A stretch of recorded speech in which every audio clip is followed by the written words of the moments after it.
you never let die. All that hope handed down generation to generation until it happened. And the Chicago Cubs win the World Series. And it'll happen again. So we save space for who's next. Because champions aren't made by leaving history behind, but by passing through it. Time now for our Prevagen memorable moment before the game yesterday. The Champions Gate dedication and then a 2016 ceremony on the field. Ryan Dempster running down for me. What do you got? Yeah, everything was magical from the beginning of the day with the ribbon cutting, celebrating this great team that brought this moment that impacted generations of Cubs fans. The raising of that trophy that Anthony Rizzo brings into the stadium right there. Of course, the professor with a nice little sinker down and away, and the beautiful shot of the team. All the guys here celebrating these moments. And how about moments? Have yourself one again, Anthony Rizzo. Michael Busch giving a home run to his little guy. Great interviews. Elise crushing it in the bleachers all day with the World Series champions. It was so much fun. And then we have the 7th inning stretch, the boys leading it from out in right field. It was so special to be a part of it 10 years ago and to relive all of these moments that we've gone through it all weekend long. Has just been just a trip down memory lane. Smiles on our face, a lot of love, the families, the kids. It's just been remarkable, Alex. What a day yesterday, but in the spirit of the 1:20 p.m. first pitch today, our Ryan Dempster talked with Albert Almora Jr. to see how many questions he could answer in 120 seconds. Time now for the Xfinity high-speed interview, powered by Xfinity. All right, Albert Almora Jr. and 120 seconds on the clock. Let's go. Yep. Who would play you in a movie about the 2016 team? Let's go with Jude Law. Ooh, Jude Law. Good call. Yeah. Who would play Joe Madden? Man, we could come back to that. Let me come back to that one. Who is your favorite themed road trip? Or what was your favorite themed road trip and why? I enjoyed the football themed road trip when it was getting close to football season. We enjoyed fantasy, but rocking around with the jerseys was awesome. What team jersey? I had a Tom Brady one. Yeah, there you go. One word to describe Riz botching both chances in the bleachers. Oh, unforgettable, but wow, what a moment. What moments is crazy. Incredible. What is the wildest thing a fan has asked you to sign? They asked me to sign their forearm because they were going to go get it tattooed right then and there. No. Yeah, super sick, yeah. All right, which 2016 teammate blows up your phone the most? Blows up my phone the most. Probably Schwarber. We'll probably say, I talk to Schwarber the most. Yeah, raking too, yeah. by the way. Oops. Which 2016 team or teammate or coach is still celebrating the most? Celebrating the most, we're going to go with Joe. Yeah, Joe. Joe's having a really good time. He's enjoying time. life. Yes, absolutely. Nobody's going to short him on that. All right, what advice would you give to your high school self? Master preparation. You know, we got all the talent in the world. We just got to go out there and prepare your best day in and day out. And whatever the outcome is, you got to wear it. What does it feel like now knowing that you're forever etched in stone and your name's there at the Champions Gate here at Wrigley Field? It was a super emotional moment yesterday with the family, seeing your name there, and knowing your kids and your kids' kids are going to be able to come and be a part of that is something that I'll cherish forever. That's Albert Almora Jr. and 120 seconds. Ryan, Albert, great stuff. Coming up, Ryan Dempster's keys to the game as we get closer to today's series finale against the Minnesota Twins.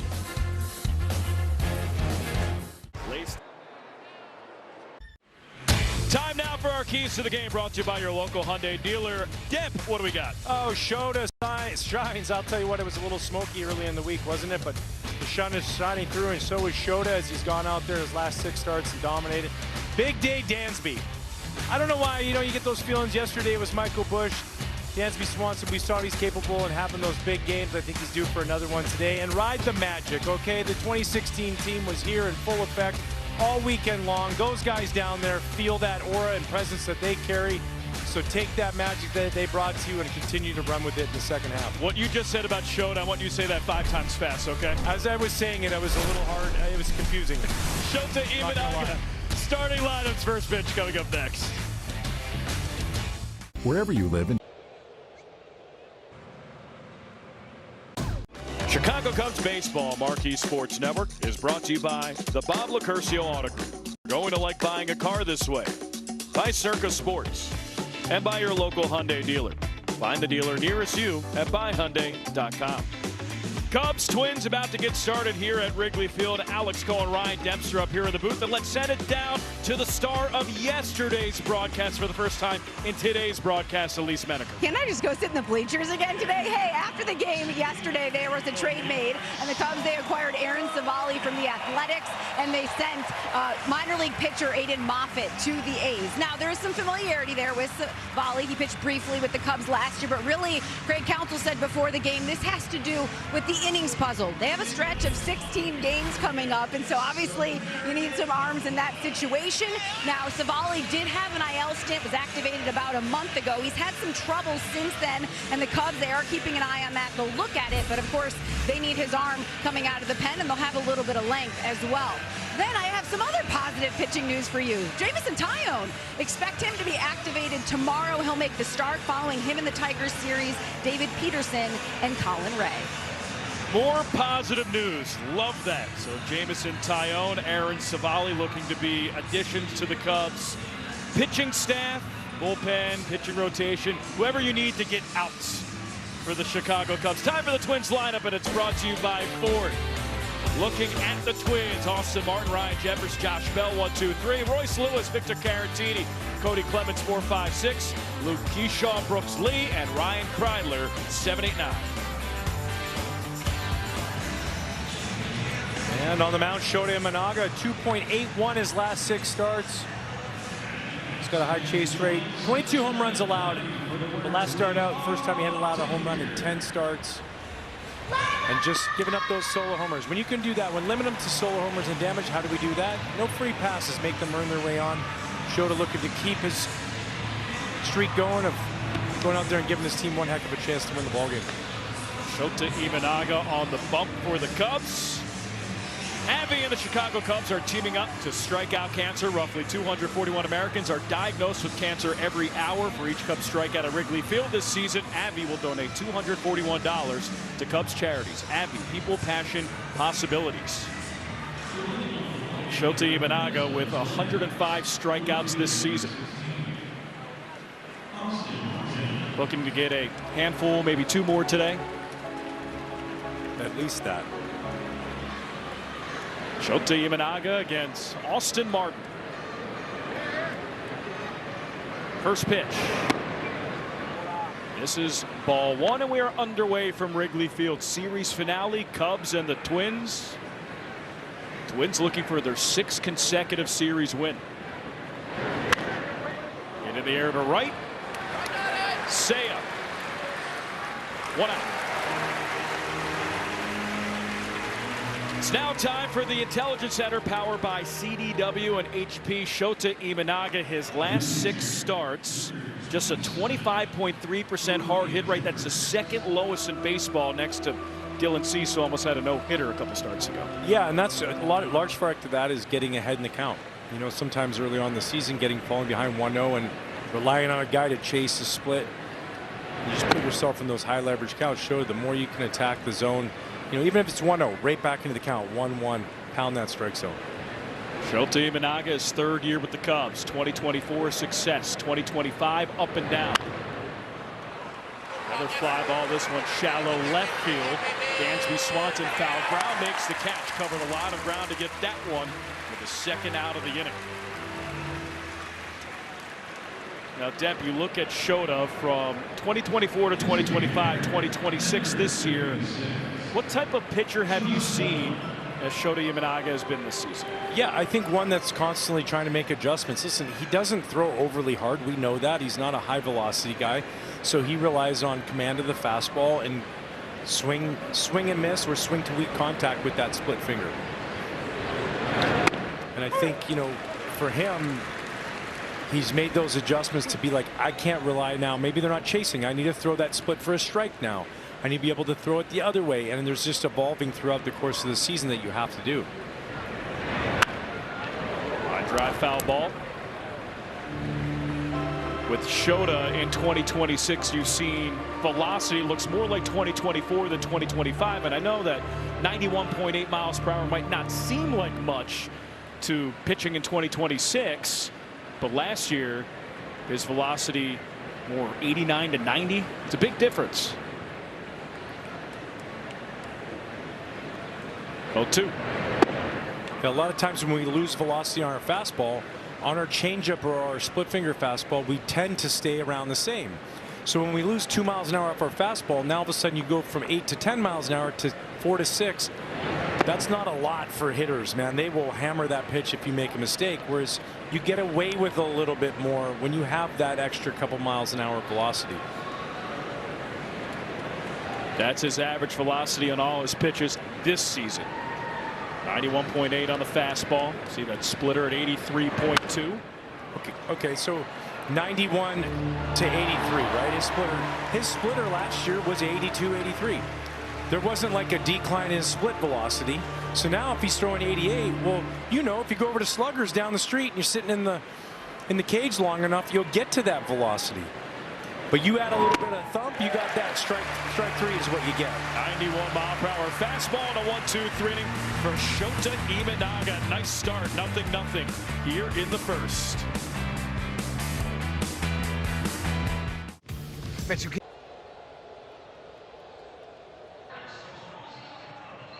Here at Wrigley, it's time for the Cubs lineup. Pete Crow Armstrong leads things off, and he's followed by Seiya Suzuki hitting second, Michael Busch third. Middle of the order, Alex Bregman, Ian Happ, and Nico Horner. In the bottom third of the order, Pedro Ramirez, Carson Kelly, and Dansby Swanson. The pitcher for the Twins today, Zebby Matthews, the big right-hander, 26 years old, out of Cullowhee, North Carolina. Do you know where Cullowhee is? Sounds like it's a place in Hawaii. This could be trouble. It's not.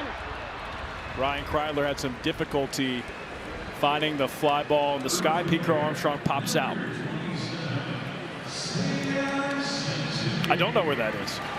But it's funny, Zebby Matthews, his name is Daniel Zebulon Matthews. Zebulon is a town in North Carolina. Nice. That's like Brock Lee, if you didn't know that. Or sorry, Brooks Lee. Broccoli, like the vegetable. Brooks Lee was named after Brooks Robinson. Ah. But his dad's favorite player was Lou Brock, but he didn't want to name him after Lou Brock, naming him Brock, because he thought maybe that might not pan out well for him. Yeah. Brock Lee. Got it. Yeah, we'll take green vegetable on our team. Line drive, it's past the third baseman Lee and down the left field line. Seiya to second, takes a wide turn there. It's a one-out double.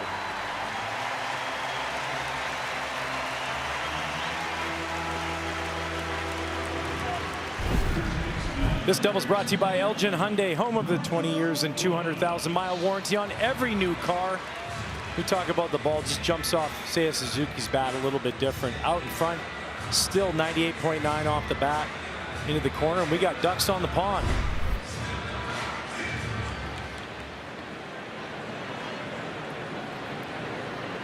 Michael Busch. Ground ball to second. Backhanded and bobbled by Lewis. Busch hustles down the line, but he's thrown out.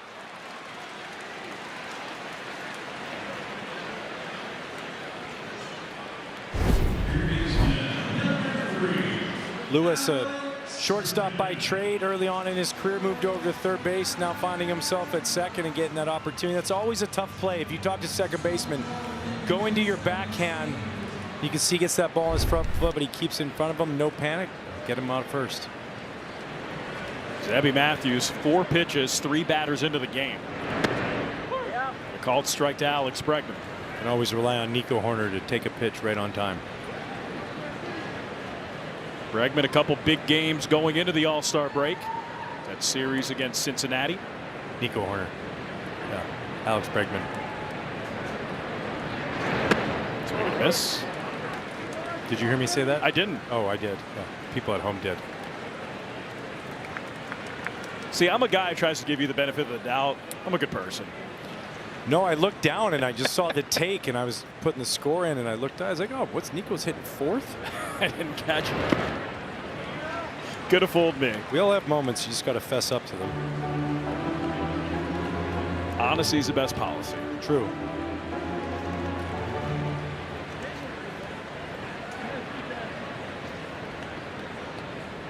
1-2 to Bregman.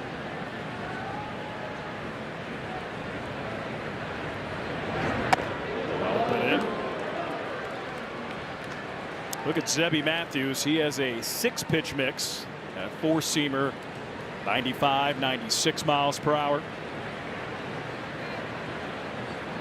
Throws it about 35, 40% of the time, depending on the start. Bregman deep to left field. Martin, he's back. He looks up. It's gone.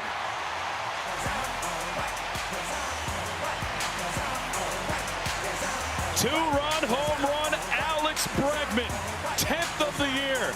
Cubs on the board in the first. It's a 2-0 game. I'll tell you what, I think as a hitter, there's no better satisfaction when you get brushed back to be able to hit a ball over the wall and sit there and trot around the base and say, I got you. Well, this home run replay is brought to you by Toyota, official vehicle of the Chicago Cubs. And he gets a spinning breaking ball up in the zone and absolutely tattoos this to the left field bleachers. Alex Bregman starting off the day right. All smiles. And if you're going to get to Zebby Matthews, home run ball, he's allowed 15 now.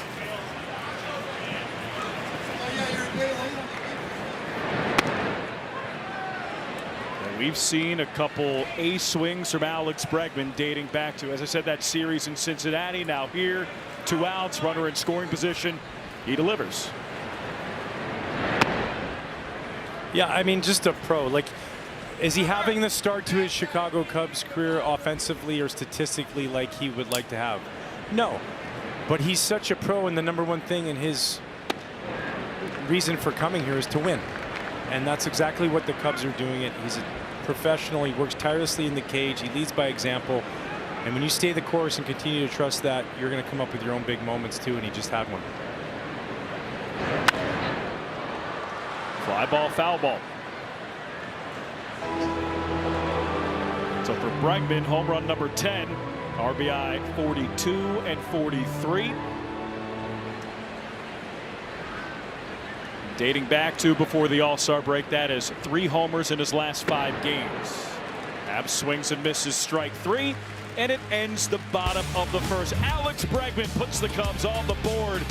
A bomb to the bleachers. 2-0 Cubs lead.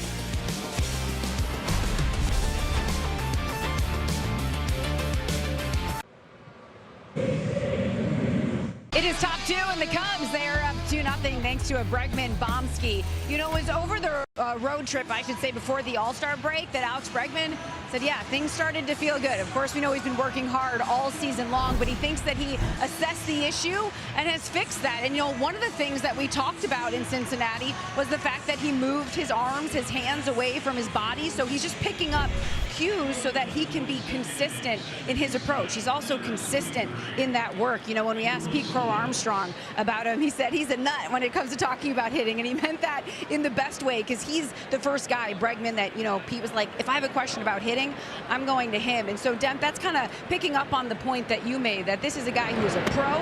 #1, he wants to win and compete, because then when you ask him anything else, it's that's what it goes back to. I just want to win. I'm going to compete hard. Absolutely. And continue to rework tirelessly. And then the guys who are, you know, young guys who haven't necessarily been around that before and been around a person who's won 2 World Series and been a part of a lot of things, all-star games, that it's the process that does matter, and it will get you out of slumps and it will get you out of tough times, and you continue to always work, and Alex does that as well as anybody. High fly ball to left. Ian Happ, fighting the sun, makes the catch. So 4 up, 4 down for Shota. Demp, I'll ask a quick question. You have Alex Bregman, who had struggled for a long period of time in the first half. He hits 2 homers that final series before the All-Star break against Cincinnati. He's getting into the swing of things, and then he breaks for 4 days. As a player, whether you're a pitcher or a hitter, are you worried about the All-Star break not necessarily ruining the momentum, but halting things, or are you just using that time to rest, relax, and get back to it? Yeah, I think sometimes you can. I think I worry about that more with younger guys. Alex has been through the grind so many times in the season and had many All-Star breaks, and he probably cherishes those few days off for his body to put himself in even a better position. And clearly after that first at bat, I think he enjoyed the 4 days off just as much as anybody. I asked a couple players, what they did during the All-Star break. You have guys like Trent Thornton who go back to their home in North Carolina. He works out at Shred twice, throws 2 bullpens. And you talk to other guys, Miguel Amaya, Nico Horner, and they make sure they get their body right. But it's all about resting the mind and taking a break and then coming back fresh. Yeah, and even like a lot of guys don't even leave because if you think about it, they don't get many consecutive days off in Chicago. I mean, at least not during the season. So have a chance to just relax. Maybe you go out on a boat for the day. Maybe you go to the beach. Well, when you're in the best summer city in the United States, like there's incentive to stay. Yes. Hard hit to third off the glove of Bregman and into left field. Caratini wide turn and likely credited with a 1-out single. This ball's hit hard into the backhand side. And that's the tough one. This is the long hop. It's not short right there. You try to wait back on it. He tries to make a good play, does everything right, drop step. But ball's combination of being hit hard and the type of hop it is, a surefire base hit for Caratini. So the former Cub on first. Cody Clemens coming off of a big day. Takes a strike.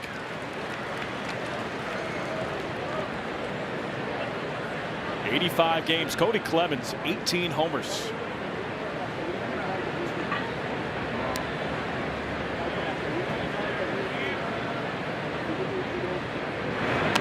Check swing, foul ball. Cody Clemens joined a nice list yesterday. 2 homers in the same game versus left-handed pitching this season. Clemens, Willie Abreu did it yesterday. Look at the name underneath that. Michael Conforto back on July 1st. Jack Caglione, Tyler Soderstrom, and J.J. Weatherholt.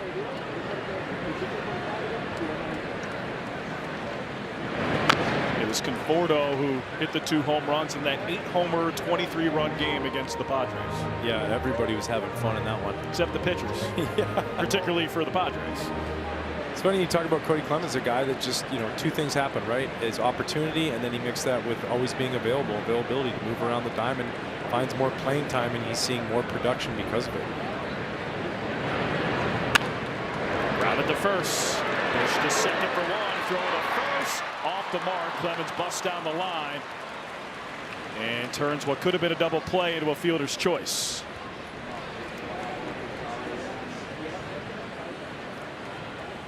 Michael Busch just does such a good job at first base, whether that's fielding the ball or making the throw. And you see here spin and throw. And a good play by Dansby. Even with a throw in the chest, Cody Clemens gets down the line fast enough. It was going to be hard to double him up. So 2 outs. Here's Luke Keyshaw. Cody Clemens, good athlete, can move across the diamond. Luke Keyshaw in the same elk.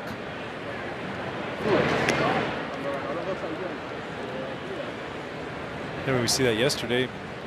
Makes that move out to center field. Now he's playing there again today, and an opportunity out there to move around the diamond. It's the new Swiss Army knife. Every team has a player or 2 or even 3 that do that. Pop up shallow center. Nico Horner on the outfield grass makes the catch. 2 scoreless frames for Shota Imanaga. Nico Horner makes the catch. He's due up to start the bottom of the 2nd.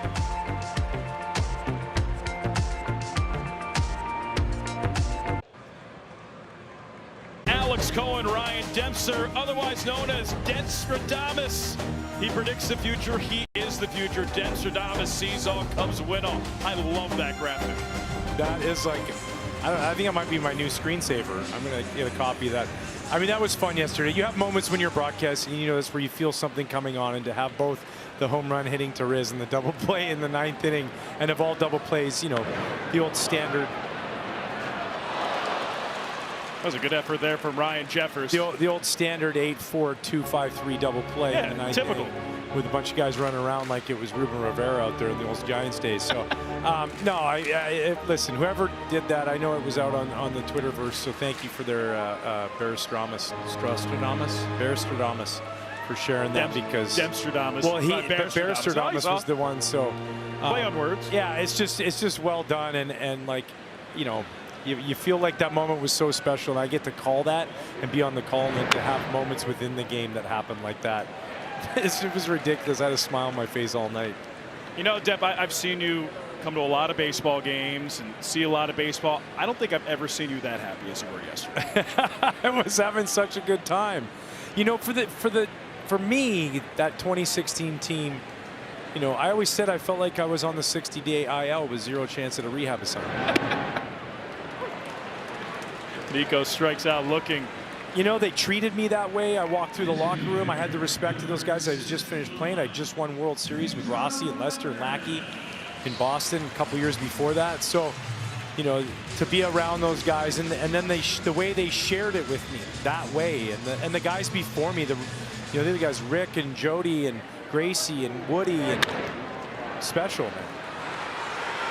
Go to the left field, and Pedro Ramirez, another double. A carbon copy of yesterday's hit for Pedro, and it's a 1-out 2-bagger in the second. Yeah, we talk it. It's great. I mean, you can hit the ball hard. Sometimes it's right at somebody, but ball placement just as important. Where do you hit it? And this ball falls just in front of Martin, bounces over the wall. And we got action again. We got runners in scoring position. Ducks on the pond. Cubs have 3 hits today, 2 doubles and a homer. Singles work 2. Kelly takes the ball. I mean, you talked about being teammates. The pitch is called all those guys at Boston. And we do have a challenge. ABS is powered by T-Mobile. Get to Deppy's question in just a second. The pitch is a strike. Minnesota has 2 challenges remaining. So call overturned. Really close. So I was saying, Ryan, you were teammates with all those guys in Boston. Also, 2012 with the Cubs, you're teammates with Travis Wood, Anthony Rizzo. I mean, you just had so much familiarity with the guys who celebrated yesterday. A special day for them.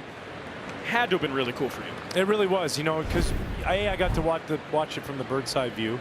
And I get to be up here and see all the guys and hear the ovations. When you see Dex and Jay Hay and Riz come walking down to give out balls to the fans up here in the upper parts of the stadium, and the interviews, and Elise just crushing it with all the guys out there, and just the laughs and the stories and the appreciation. And that was the message that I kept getting. And up the middle, it's a single for Carson Kelly. Ramirez motors around third, scores without a throw. It's 3-0 Cubs. I said singles are good too, right? You heard that. Yeah, and this is what we saw yesterday, getting those runners in from scoring position. Yesterday a lot with 2 out. Today with 1 out. Carson Kelly sits there.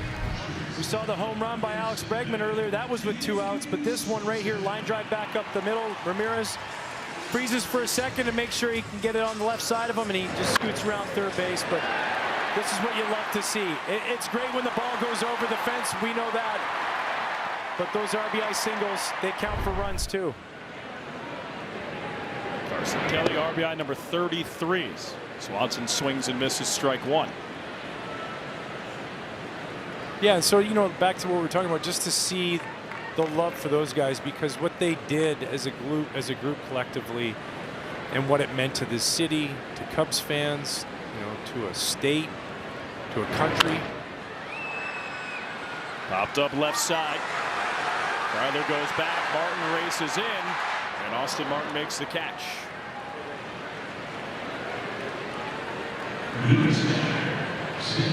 It was so much fun yesterday. I mean, this entire weekend, starting with Lovable Reunion on Thursday, Friday, obviously the Cubs lost, but yesterday to have all the festivities capped off by a Cubs win. I mean, you can't draw it up better. No, and I think for those guys, and talking to a lot of them, what was really special was, you got to remember, a lot of those guys, their kids were little. They don't remember their dad playing. Maybe some of them weren't even born yet. And so for them to see their dads and their dad's friends and their team being celebrated by everybody, really, I think gives them an appreciation of how badass their dad was. Like, and they went out and did some special things and made a lot of people happy. I mean, you could see all the memories on TV and hear all the stories from Dad all you want, but when you're a part of this weekend, you see them on the field and the ovation that they get walking out from the Ivy, it puts things into a proper context. Yeah, and forever etched in history. Now, especially with that Champions Gate out front, your name's in lore, man. Like it's hard sometimes to put into words what it really meant, because it meant so much for so many people. Everybody's got their own way it meant to them, whether that was some sort of gratification or some sort of like healing, you know, years of futility that just like you suffered as your grandparents did, your parents did, and then now to get to a place where we can all share in one common bond, and that's a Cubs World Series championship. It's special. We feel it walking around with the fans, even when you're not in the ballpark. You still feel it every day. You really do. Yeah. Without a shadow of a doubt. 2-2 to Pete Crow Armstrong. Check swing. Didn't go around, but we'll have another challenge. Pitcher called a ball, but catcher's challenging.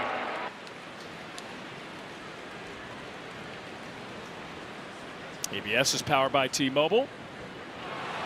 Pitching strike, Minnesota has 2 challenges remaining. Ryan Jeffers is 2 for 2. 3-0 Cubs will go to the third.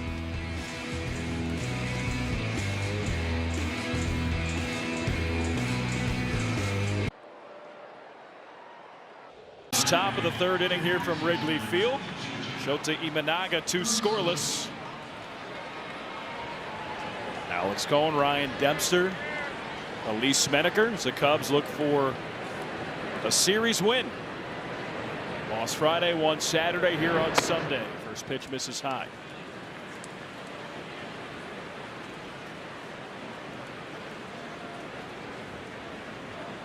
Brooks Lee, 1 for 4 yesterday, 1 for 4 on Friday. Ripped down the third base line, fair ball, hits off the sidewall, picked up by Happ. And Brooks Lee with a leadoff single. All right, let's send it down to Elise Menaker. Elise. Something with Shota, especially as he's in year 3, is that the routine, that's a big part of what he does in the process. And you can see that's something he's doing in the dugout in between innings, just staying loose. Okay, so a small thing, but he's just jumping up and down, right? Because I remember after his last start, he was talking about adjusting to pitching to 162, that at this point he feels like he's in a better spot to handle that, because you come over and it's just not something you're used to. And then, Deb, this was kind of interesting because I've talked to him about the splitter usage, finding consistency. We're about to find a double play.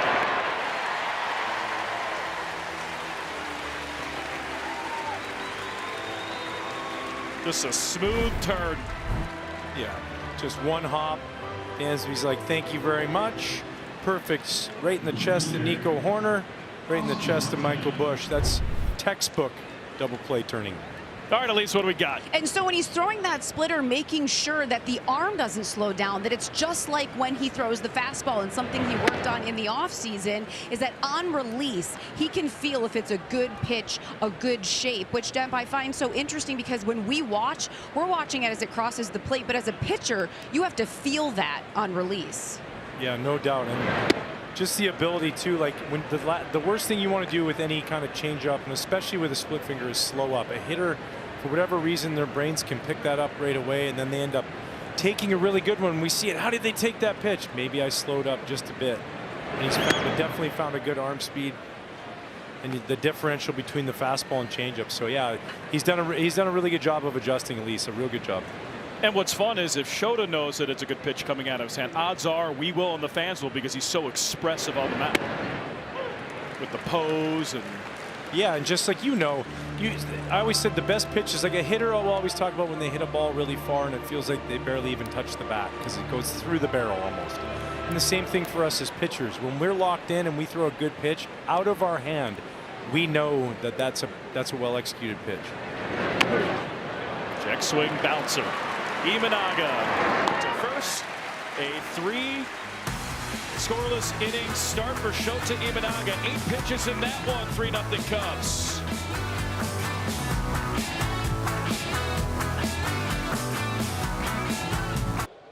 Where winning is everything.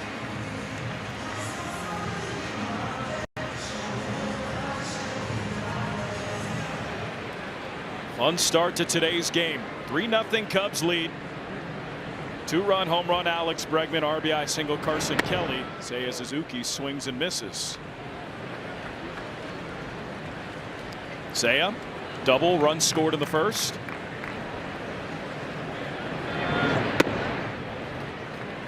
Takes a ball. Seiya over his last 35 games coming into this one a .960 OPS.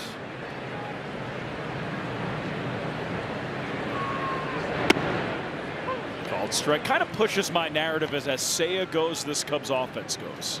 Yeah, well, I think he's one of these players in the league that people don't realize around Major League Baseball exactly how much he slugs. You know, when you hear slug, people go, oh, Judge, Ohtani, and they think Nick Kurtz, and they go to Schwarber, and they go to... He's right there with them. Good pick, Brooks Lee. Throw to first, gets Seiya.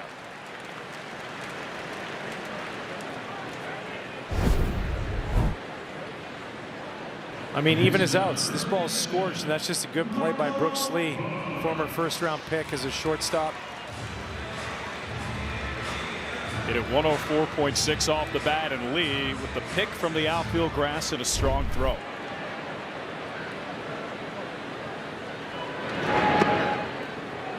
Yeah, like Seiya's that kind of hitter too, where we see guys get hot and they get an OPS of maybe 1,000 or 12. Seiya can get hot and have an OPS of 1,500. Yeah.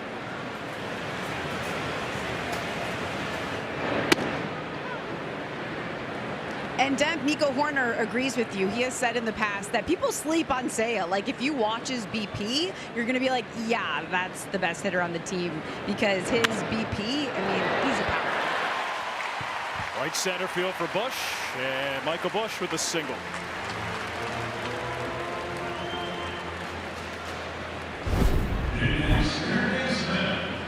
Well, his last at bat, Bush hit a ground ball to second base. Royce Lewis had the backhand. This one he said, fine, I'm going to hit it past you then. A little bit harder, a little bit more to the left. Start a little 2-out rally. We saw what the Cubs were able to do yesterday with 2 outs. Bregman already did it today. Why not a third time? Let's go. Called strike. Oh, sorry, 1 out. Man, I'm really off today, guys. I'm not going to lie. It was a late night.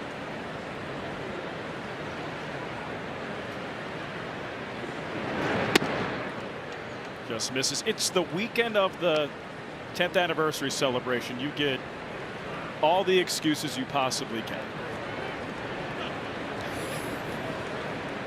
Blame it on the guys. It's their fault. Oh, man.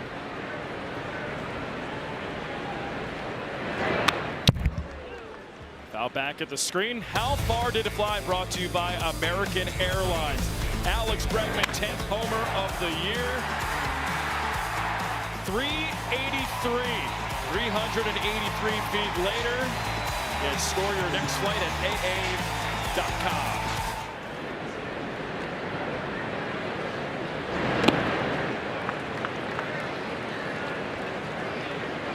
And for those just tuning in, it wasn't just yesterday's win that was the 10th anniversary unit. It started for you, what, on Thursday?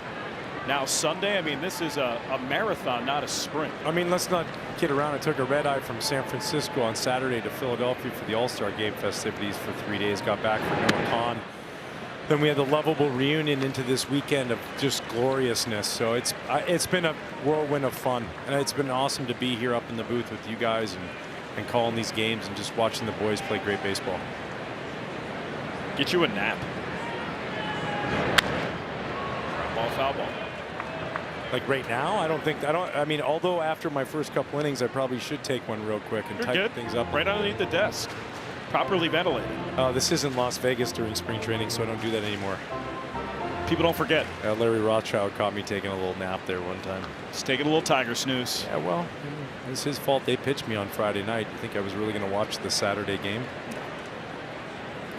You did it right.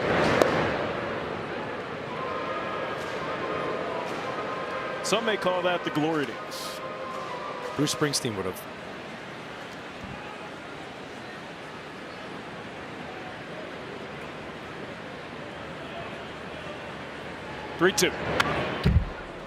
Bregman stays alive.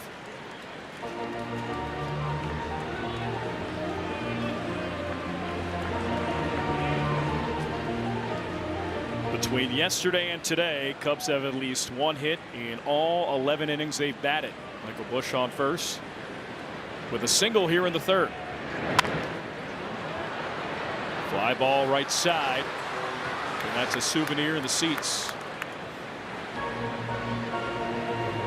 This is always scary when you're a pitcher and a guy's already taking you deep in one at bat. You dusted him, you threw one up and in, then he hits a home run, and then a second at bat he's fighting off tough sinkers in, he's fighting off every pitch you're throwing. You make another mistake and this ends up being damage again, so gotta be real careful with Alex. Great at bat. The pitch is called a ball. The catch is challenging. ABS powered by T-Mobile. Third challenge for Ryan Jeffers today. He's just seeing it too good. It has to be a ball. Pitch is a ball. Minnesota has 1 challenge remaining. Simple math. Like he's going down to first base. He's like, dude, it was 0.1 of an inch inside. Does nobody know that? Come on, guys. Come on. I'm dialed in right now. Hey, Ryan, be better. Ryan Jeffers, not Ryan Dempster. You're already better. You can challenge on other guys, but not on me. 9-pitch at bat for Bregman. 2 on, 2 out. Make that 1 out. Ian Happ. See, there we go. We did it. Thank you. You're such a great partner. You tied. For making me feel better about Teamwork makes the dream work. You got that right.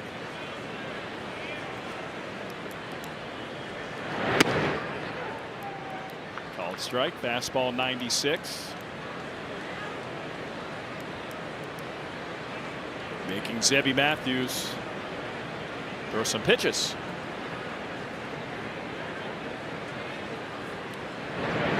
Swing and a miss. Matthews started off the season in AAA St. Paul. Their AAA stadium is only 7.1 miles away from their big league stadium. He was in St. Paul until the middle of May. 7 starts. Now making his 12th with the Twins. 97 just misses the bottom of the zone. Most players get called up. They have to go to an airport or take an Uber to an airport, fly out, take an Uber to another hotel. There you just catch a cab real quick. It's 2 turns.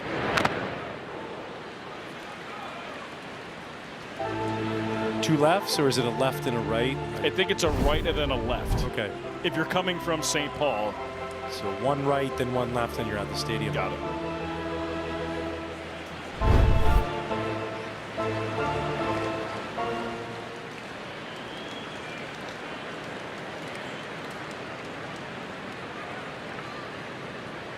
Matthews to Happ. Popped up left side. Brooks Lee goes back.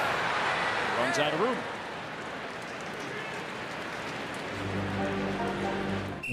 We invited passionate soccer fans to push Nissan vehicles to the limit, just like they do with their teams. Hurry in to the Nissan Summer Sales Event.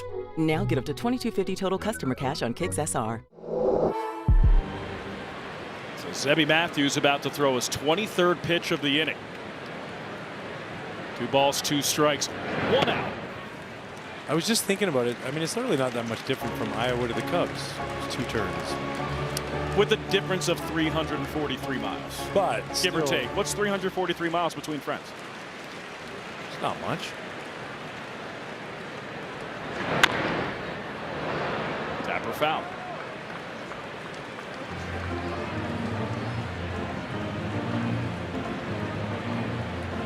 It's tough when you're in AAA Iowa and you're, let's say you get your big league call up and you're meeting the team on the road. More than likely you're taking 2 flights.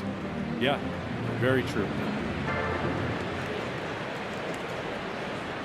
Did the Calgary to Florida one. That was a big call up. Right on. How long is that for? Well, the Mountie took me on horseback to the airport. Oh, nice. And then I got on 1 flight from Calgary to Toronto, and then Toronto to Charlotte. Man. Yeah, it was a long day. All adrenaline. 3-2. Ian Happ, what a job of fouling off tough pitch after tough pitch. I mean, he's not fouling off pitches that are down the middle. These are pitches right on the corner, edges of the strike zone, battling with 2 strikes. 9 pitches, 4 fouls for Happ. During this at-bat was Zebby Matthews. And another walk draw. Man, this Cubs lineup, Bregman, Happ, both relentless and patient. That's a lethal combo. Control of the strike zone. I mean, when you can control the strike zone as either a pitcher or a hitter, you're going to come out on top. And right now, the Cubs hitters are completely taking control of that batter's box, their strike zone.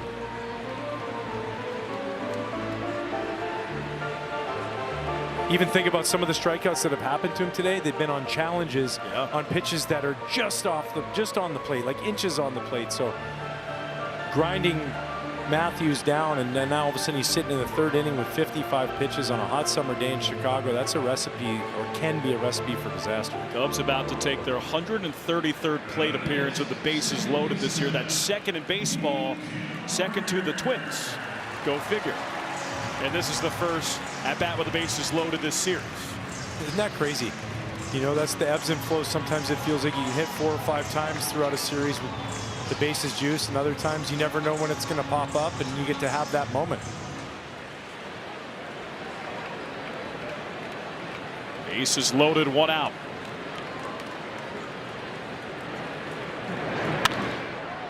Slice foul.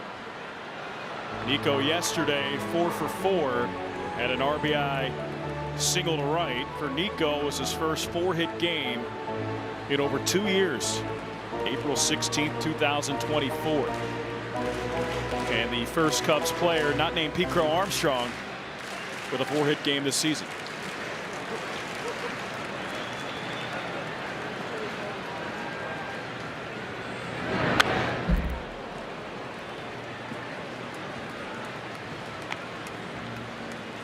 Three of those 4 hits yesterday were to the opposite field, and that's one thing that Nico does so well, is lets the ball get deep, especially with 2 strikes. And, you know, classic, if you can get a ball up in the zone, something away, he can slap that ball to right field, driving a couple runs. Line drive, foul ball. A rare strikeout for Nico, first at bat. Look at Nico. 7 pitches seen in 4 plate appearances yesterday, so he did his damage economically. Line drive, center field. Keyshaw gets by him, rolls all the way to the warning track.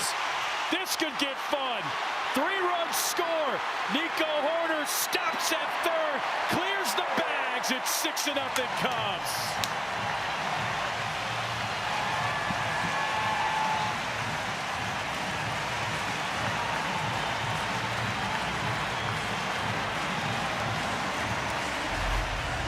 I mean, look at this pitch by Nico Hoerner. Painted away, 96, foul ball. There's the pitch he wished he probably got back, 96. Little hanging slider down the line, and then he gets one out over the plate. Scorches it back up the middle. Keishel tries to make the play. We talked about him being unfamiliar in center field. Not a lot of games out there. That ball gets by him, and the bases are cleared. Give Nico a triple, and 3 runs batted in on that one. And Nico Hoerner, since the All-Star break, is 7 for 10. Yeah, I mean, clear plan in place, staying in that swing, thinking the other way.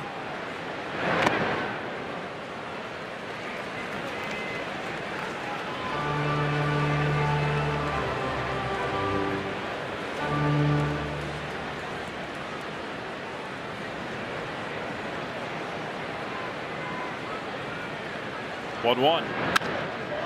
Ball up the middle. RBI single, Pedro Ramirez. Hoerner scores. It is 7-0 Cubs. I'll tell you what, man. This offense has just grinded down Zebby Matthews. I mean, you can't leave him out there that long. Otherwise, it's inevitable something's going to happen. And once again, here he gets a changeup. And Pedro Martinez already with a double today down the left field line. What does he do? Infield in. He scorches the ball straight back up under the middle, underneath the glove of Royce Lewis. And this offense just moving the line. Next up, Carson Kelly, it's your turn.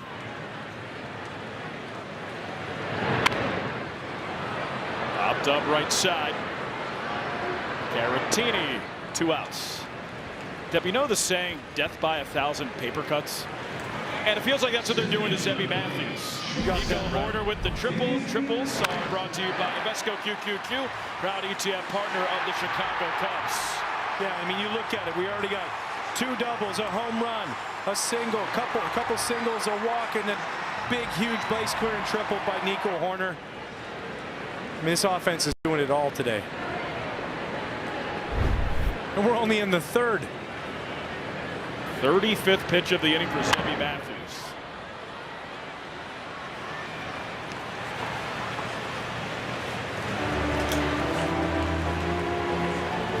And I think, you know, what gets lost in that, we give Nico all the love, and he should, right? Great at-bat, hits the ball to the middle.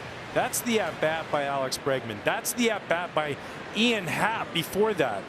Now, all of a sudden, he gets 0-2 on you, and he can't execute a pitch. You saw the 0-2 slider that Nico pulls foul, and then the next fastball, he misses with location of that. That's because the guys before you, they're grinding at bats and wearing a guy down. Now you reap the rewards of that. That's what an offense can do when they're sitting there putting the squeeze on a pitcher.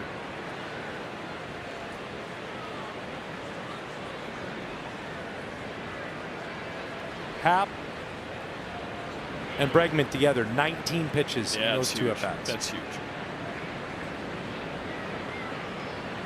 We said this in the open. Zebby Matthews, 11 starts, 9 of them he's gone 6 or more. And unless things change dramatically, that will not happen today. Yeah, I mean, dramatically meaning nobody else in their pen's available.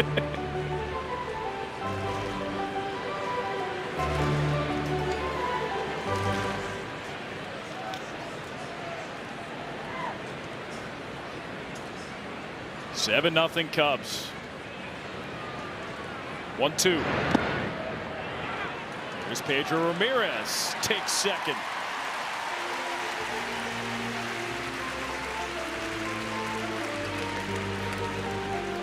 It's a wild pitch. And this is good secondary lead. This ball in front of him, and he doesn't waste any second. You see that he's off. I'm going. When you hesitate on the base pass, you can get yourself in some trouble. When you instinctively just read it right, like he did right there, you can put yourself in scoring position. Swing and a miss. Dansby down on strikes. 7-0 Cubs will go to the 4th.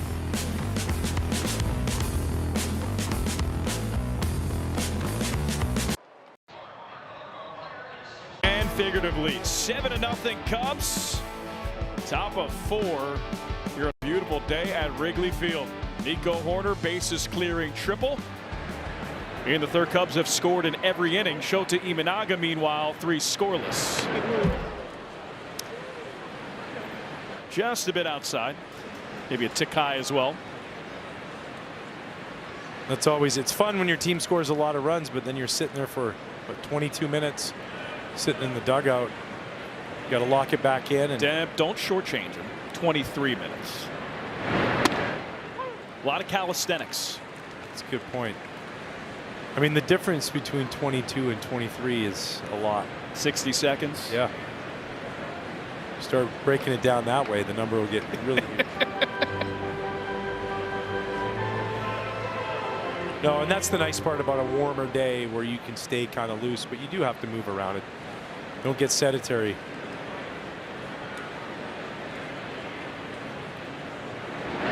What did you do?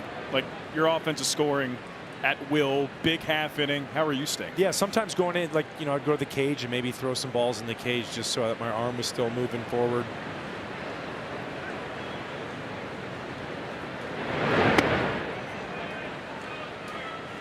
I was about to get you to start breaking down a minute, 60 seconds into like the metric conversion of that. Oh man, you guys, I'd lose you. People would change the channel. Never. Called strike. Jeffers has already made 3 challenges behind the plate. Well, it's one of those things too where you're like, I want to challenge it, but we only have 1 challenge left in ABS, so why am I going to use it?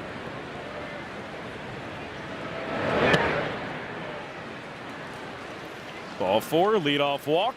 Time now to play Mound Ball, presented by Tasty Trade. If the ball stays on the mound, come season ticket holder Jim Cobbs with a $3,000 Tasty Trade jackpot. Let's watch. Keep going, keep going, keep going. Shota to the rescue. Perfect. He wins. Congratulations to Jim for winning today's edition of Mound Ball, presented by Tasty Trade. Stocks, options, futures, and crypto. That's got to be nice. Shota Imanaga, what a guy. Yeah, like that had a shot to roll off. We don't know what's going to happen, but luckily for Jim, Shota picked it up. I wish somebody would do that. If I would like chip a ball onto a green and it rolls down. Nobody tends to do that for me, unfortunately. Right? Or just pick it up and say it's good from 12 feet. Yeah. Come on, it's a gimme. Yeah. Called strike.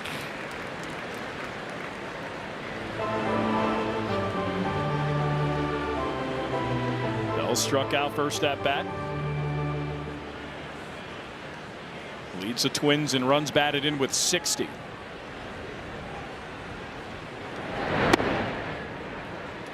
Look at this Twins team. They're 49-50, but they have overperformed expectations. They really have. I think offensively, we've talked about it, leading the American League in runs. You know, a lot of people don't realize the damage they do offensively. The struggles have been in the bullpen, at times with their starting rotation as well. Missing some guys. Bailey Ober was down, Friday night starter. Was down for a few weeks, over a month.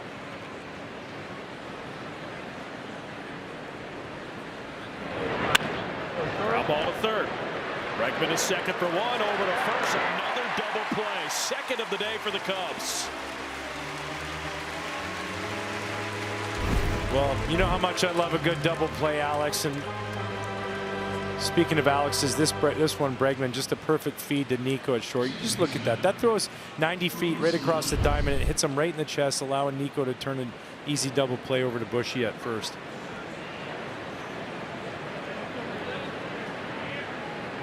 Negates the Jeffers walk. Ripped down the left field line, fair ball. And bounces into the seats. It'll be a double for Royce Lewis. Isn't that double play a lovely thing now?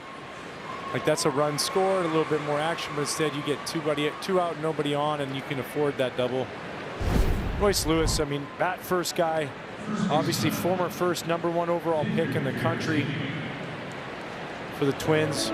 He's always been able to crush the baseball. Hits in the perfect spot.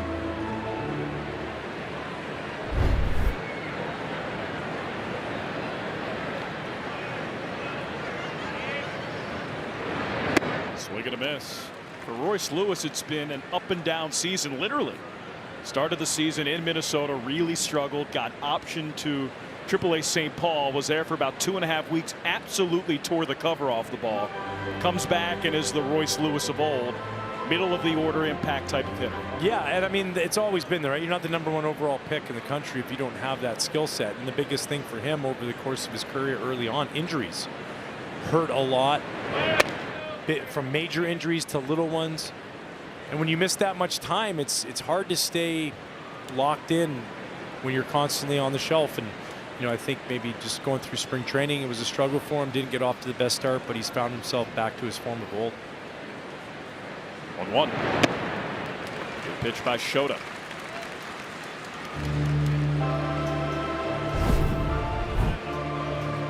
It's a real good slider here. Starting middle, we always talk about strike to ball. That pitch was right in the middle of the zone, had good depth and bite, just missing underneath Caratini's bat. But middle to the back knee. It's exactly how you want to throw that for Shota as sweeper. Yeah, whether, you know, you're throwing that for a righty down and into a lefty, but you see it and present it as a pitch that looks so good to hit. And really, even if you miss up in the zone a little bit, more often than not, he's going to pull it foul because it's coming in off the plate. 1-2. Pop up towards second. Nico covers a lot of ground, makes the catch. Shota Imanaga, another scoreless frame.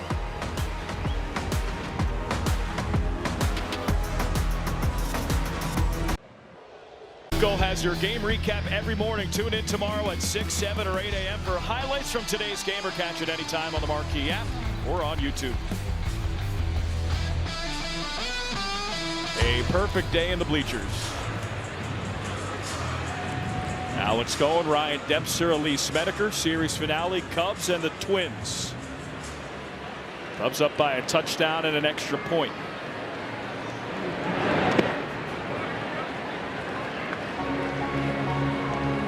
Ryan, you said you were at the All-Star game in Philadelphia?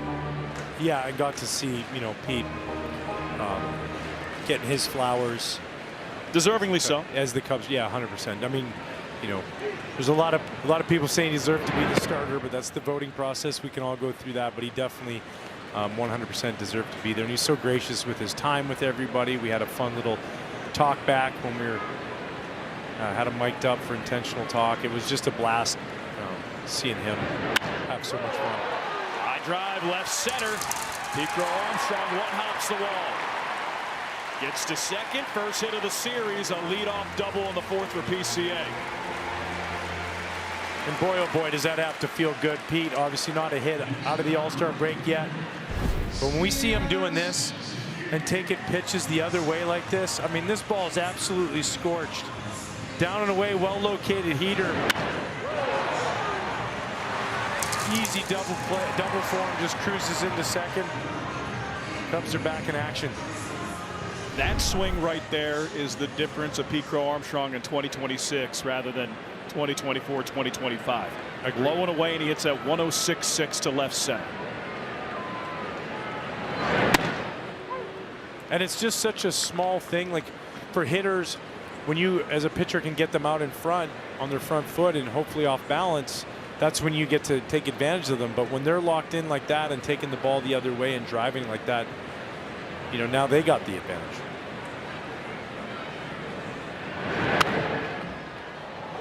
Line foul.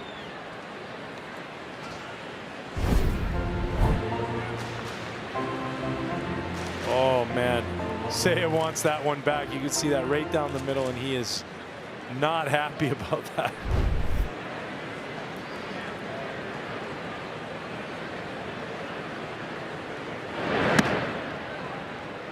Takes a changeup. Cubs have scored in every inning so far, first, second, and third. 2 runs, 1 run, 4 runs.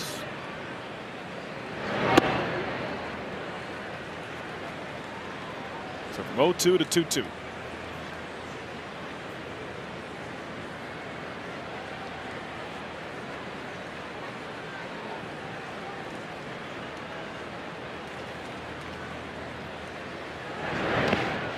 Now 3-2. All right, Dempster-Damas.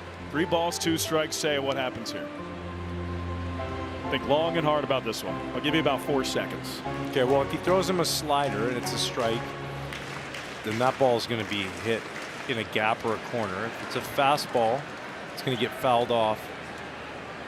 And otherwise, it's going to be ball. I mean, he's locked in right now. He scorched a ball to third base. He already hit a double in the corner. I think the only thing that gets him is an elevated fastball.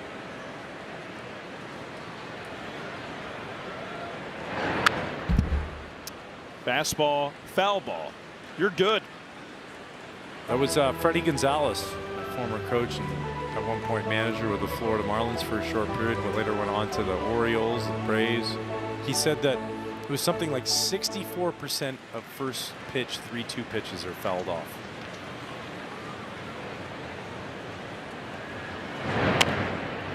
Another foul ball. So what you're saying is it works 60% of the time, every time. Isn't that something, though? And if you crazy. start to watch it, what I mean by that for people listening or watching, the 3-2 count, that first pitch thrown on 3-2 count gets fouled off so many times. Whether it's a strike or ball, guys commit and they end up fouling a tough pitch off. Draws another walk. Between Seiya Suzuki, Alex Bregman, Ian Happ, just lengthy at bats, foul off a couple pitches, you get on base. And Sebby Matthews now at 79 pitches through 3+ innings. Yeah, and listen, you're obviously in a hole 7-0, and you can see Derek Shelton now saying, "Hey, can we get somebody up and going?" And you're giving him an opportunity to find out a lot about himself right now. Healthy hack from Michael Busch. Problem on the other side of that is the at-bats that are being had by these Cubs hitters has just been relentless for him. No breather. You feel like you make a good pitch, they foul it off. You make another good pitch, they foul it off, and then you make a mistake, and they hammer it somewhere. So you have to tip your cap. The Cubs offense came ready today. Line foul. And you look at the Cubs season offensively over the course of 2026, top 10 in pretty much every meaningful category, but they started off the season, first month was great, second month was terrible, ever since has been great. Even in the terrible times, they still drew a lot of walks, they still saw a lot of pitches. That's the identity of this team. Yeah, and you're going to have games where it doesn't quite work in your favor, and other games where it's like this. At the left base hit, here comes Pete, throw home is close and he's safe. Speed kills, Michael Busch, RBI single, 8-0 Cubs. Well, yesterday it's a home run to Anthony Rizzo out in the right field bleachers, and Michael Busch hasn't stopped since. He continues to do it. Third inning, he had a single, and right here, runners on first and second, and he just goes and hits the ball the other way, stays inside it with 2 strikes. Just continuing to just drive runs in, and Pete Armstrong sliding quickly and safely across home plate.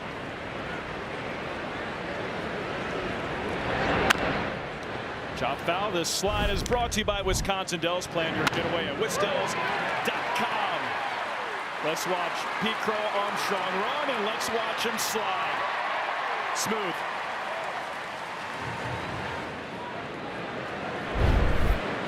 I wonder if he shows up to the dinner table like that. Sorry I'm late, guys. I'm here now. It's like something Jim Carrey would do in a movie. Alrighty then.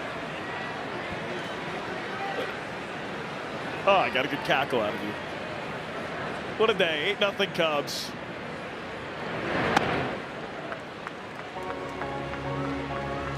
Cubs an early offensive surge, and Alex Bregman got it started. First at bat, 2-run homer.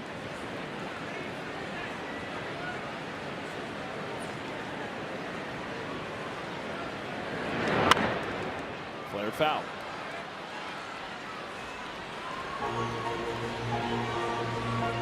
And I'm sure Sebby Matthews, over the course of his professional career, 2 strikes, he's used to being able to bury a ball and get hitters out, and he's just unable to do that today. Yeah, and this offense will do that to you, like you mentioned, even in their struggles. Hit hard to third, underneath the glove of Brooks Lee and into left field. 1 run scores, Bregman at first. It is 9-0 Cubs.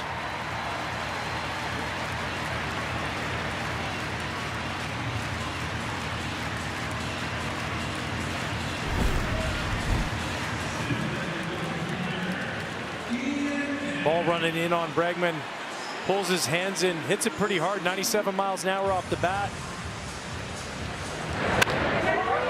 Brooks Lee trying to make the play and just can't get to it. And here we go, just keep it going.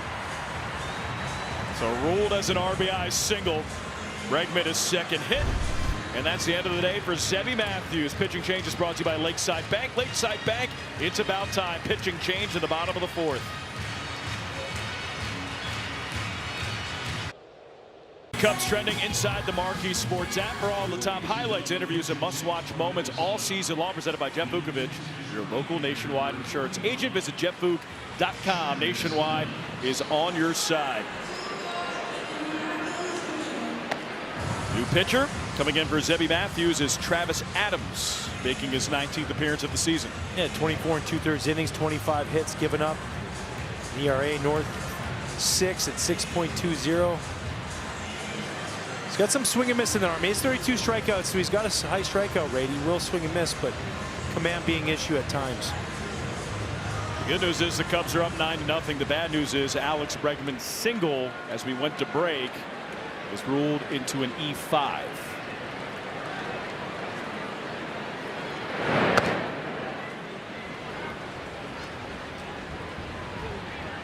And I know Ryan Dempster's torn. He wants obviously Alex Bregman to get the hit, but as a pitcher, it's like, come on. Yeah, I mean, that's an error. I know it's a tough ball's hit hard, but this is the big leagues, the best of the best, so you got to make that play. As I said, torn.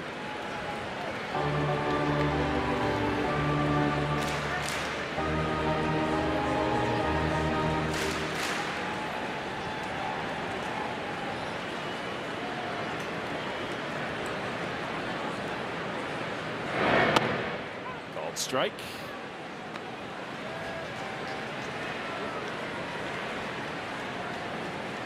That walk and a run scored in the third. Walked yesterday. Was on base twice on Friday. Ground ball to second. Lewis Field shuffles to second for one, over to first, and it's a double play.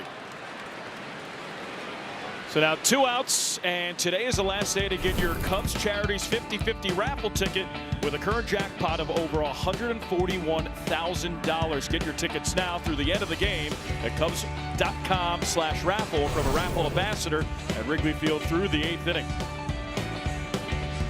141-298. Are you a 50-50 guy? Absolutely. When I can, when I'm allowed to. Yeah. 50-50, lottery, roulette table. Roulette, do you have a favorite number? 23. Oh, yeah. Rhino. Is that what for 23? What's the significance for you? Rhino, MJ. Yep. It was just like a big number in sports when I was growing up. Yep. I like that whole, the second 12. That's kind of the area I play around in. I'd always throw 34 on for Nolan Ryan and Kerry Wood. Nice. Drive left field, Nico Horner red hot. 10-0 Cubs. Nico with 4 RBI today. And double-digit runs for the Cubs. We're in the 4th inning. Yeah, you thought it was hot in Chicago this weekend. Well, Nico Horner says, I'll show you scorching hot. This dude's been absolutely on fire since the All-Star break and continues it again right here. You miss in the middle of the plate and it's getting hit hard and squared up somewhere. Last 7 at-bats, 6 hits and 5 RBI. High drive, right side, foul ball.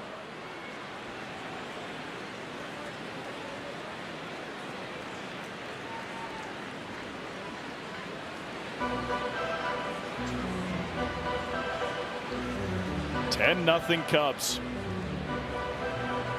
Only one of those, well, 2 of those runs coming on 1 home run. So scoring 10 runs on 1 home run, that's an impressive feat.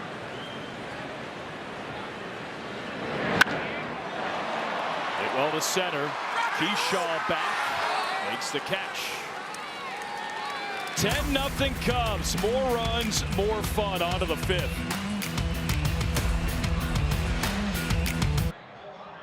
Razor replay from earlier today, Depp. Some festivities on the field to cap off the 10-year anniversary. Yeah, I mean, this is what it's all about. These guys getting to celebrate and be celebrated all weekend long, and to have this moment on the field with their kids. Jake's out there throwing batting practice to his daughter. You know, he's got little Hinsky out here hitting taters.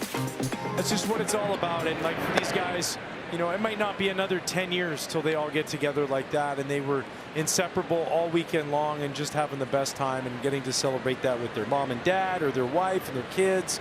It was really special. You know what I took from that? Arrieta could give you 6 right now. Off the bench, like done without warm-up. Do you see those arms? Good God. Jake, just like I got you. I'll keep you in the game. I mean, you think back to that stretch of Jake Arrieta from June of 2015 to June of 2016. So good. Arguably the single greatest one-year stretch from any pitcher in baseball history.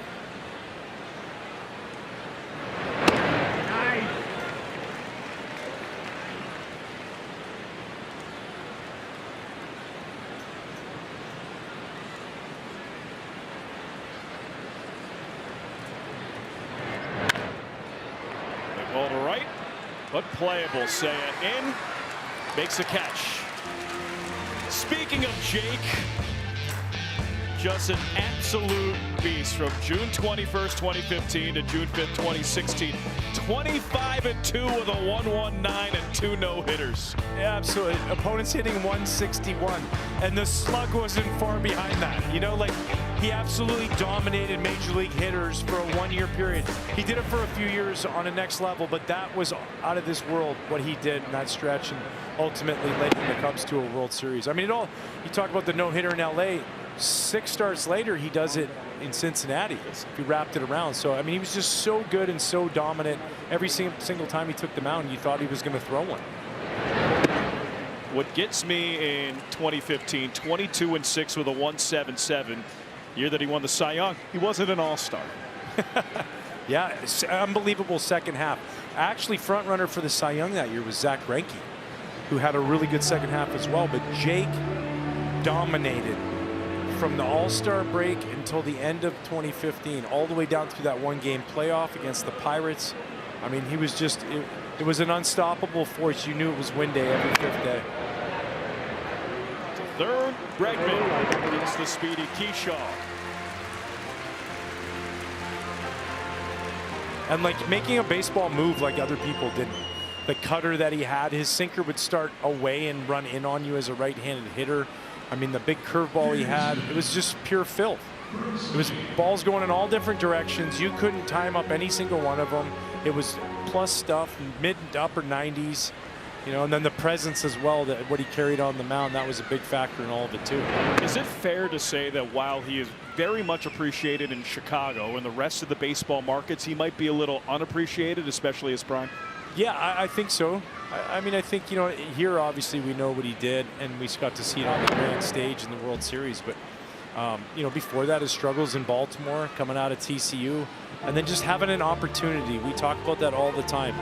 Some places give you a different opportunity, whether that's to be yourself or whether that's to make a change to something and for the better. And they just let Jake be Jake, and he turned into an absolute beast on the mound. One other fun part about Jake Arrieta's run with the Cubs, 2016, Silver Slugger. He can hit 2. And one of my favorite memories ever is we're sitting in San Francisco, Madison Bumgarner, who was untouchable in the playoffs. And Jake Arrieta hits a 3-run home run. And for all of you Rocky IV lovers out there, John Lester's on the rail in San Francisco, and we're sitting right behind the camera well, and Jake hits this bomb for a 3-run home run. And you just hear John Lester yell, "The Russian is cut!" And because of the reference to when Rocky made Drago cut in the Rocky IV movie, it was magical, that moment. That's the best. Come back in that 9th inning, come back and seal the deal. You know who else is good? Shota Imanaga, 5 scoreless. Beautiful shots from our Megalodon camera. Powered by Nissan. Visit NissanUSA.com or your local dealer. It is 10-0 Cubs.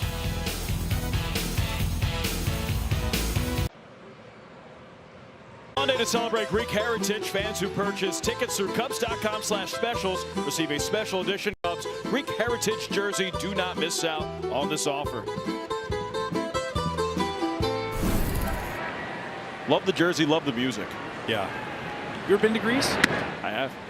Where'd you go over there? When I was in college and studying abroad, I went to a Greek island that, let's just say, it wasn't a cultural experience. It's more for fun. Yeah. It's called Corfu Island. Nice. I don't know if I would enjoy it now, but I definitely enjoyed it then. I've never been. It's on my bucket list. Pitch is called a ball. The catch is challenging. ABS is powered by T-Mobile. An active day for Ryan Jeffers. Pitch is a strike. Minnesota has 1 challenge remaining.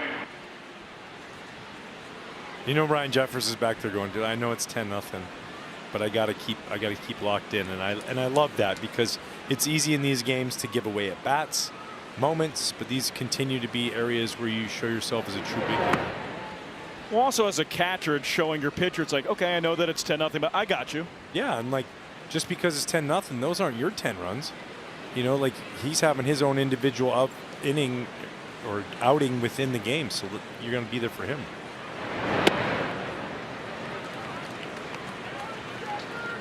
Now, as a pitcher, would you have enjoyed the challenge era of baseball? Do you think you would have, had fun with this? No, half my pitches would have been called balls. Okay, then, fair enough. Where they'd give us off the plate away. And out to center. Keyshaw makes the catch. All right, Dansby Swanson comes to the plate with that. Let's send it down to Elise Smedeker. Elise. He was talking about that coming out of the break. It's the start of a new journey and a little bit of sense of urgency, the phrase that he used, that they have to play their best ball. There's no room now to get things figured out. And so before the break, they had a team meeting and they went over just the overarching theme and goals, because you can get so caught up in the day-to-day process. He said sometimes it's nice to come together and kind of be on the same page in that respect. And back in 2021, when he was with the Braves and they won the World Series, he said the first half was eerily similar. They had a lot of injuries to key spots. They didn't get above 500 until mid-August. So in his experience, he felt it's really about who is playing best, not who is the best group. So you got to just get rolling and figure out how to play well collectively, even when at times you haven't been playing to the level that you know you can. And they've had stretches on both sides of the spectrum this season. A pair of 10-game winning streaks. Hard hit ground ball to third. Lee to first, and it gets Swanson. So 2 away. But Deb, you look at the season. I mean, we just got done with the All-Star break. 2 10-game winning streaks, an awful month of May. And then in June, they struggle a little bit out of the gate. They go out to San Francisco. They win 2 out of 3, and since then they've been a top 5 team in baseball. Yeah, well, and you mentioned it, like offensively, the at-bats were still there. It wasn't like they were having bad at-bats. They were drawing walks. They were hitting the ball hard at times. It was just going to people, and you heard a lot from a couple different guys. It's like, we'll get back to where we're supposed to be. They have to play. It has to happen that way. And I think it's interesting to have a 10-game winning streak, then a 10-game winning streak, and then another 10-game winning streak. It's so crazy. But I think that was their bad stretch of the season, and you would hope that, right? Like, you want to have that sometime in May or June. You don't want to have that in September or October. Yeah. So, yeah, I just think this team plays really good baseball. They're defensively as good as anybody in the game, especially in the infield. They're the best. They run the bases extremely well. Yeah, there's just a lot of things that they do better than everybody else, and maybe they don't necessarily have the best at this. Well, defensively do, but they do everything really well, and when you put all that together, you end up with a record that is sitting there going today at 55-43, 12 games over 500. And that's the luxury with this team. Even when all else fails, they'll have among the best defenses in baseball, and they're going to see a lot of pitchers and draw walks. Yeah, 100%. And they'll terrorize you on the base pass if they need to.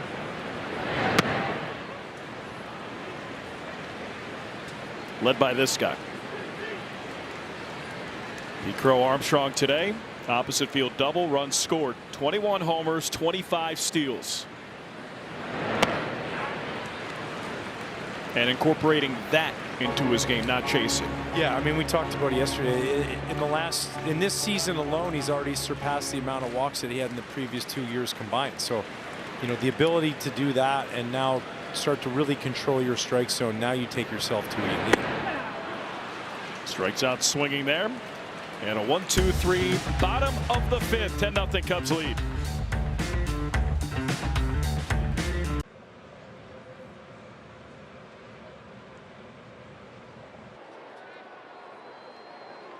Chicago Cubs Baseball Marquee Sports Network is brought to you by Toyota, official vehicle of the Chicago Cubs. By Prevagen, made for the brain. And by Wintrust, different approach, better results. Savannah Bananas tickets are still available at Wrigley Rooftops for next weekend, July 24th, 25th, and 26th. Enjoy an all-inclusive, one-of-a-kind view into Wrigley Field for the most entertaining show in baseball. Secure your spot today at WrigleyRooftops.com.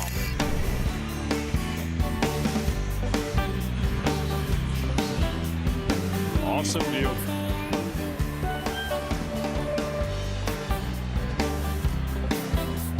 I've never seen the Savannah Bananas. Never been to a game. Have you? Not live. I enjoyed some of the live broadcasts that they had. Line to third, pass to diving Bregman, and Ryan Kreidler with a leadoff single.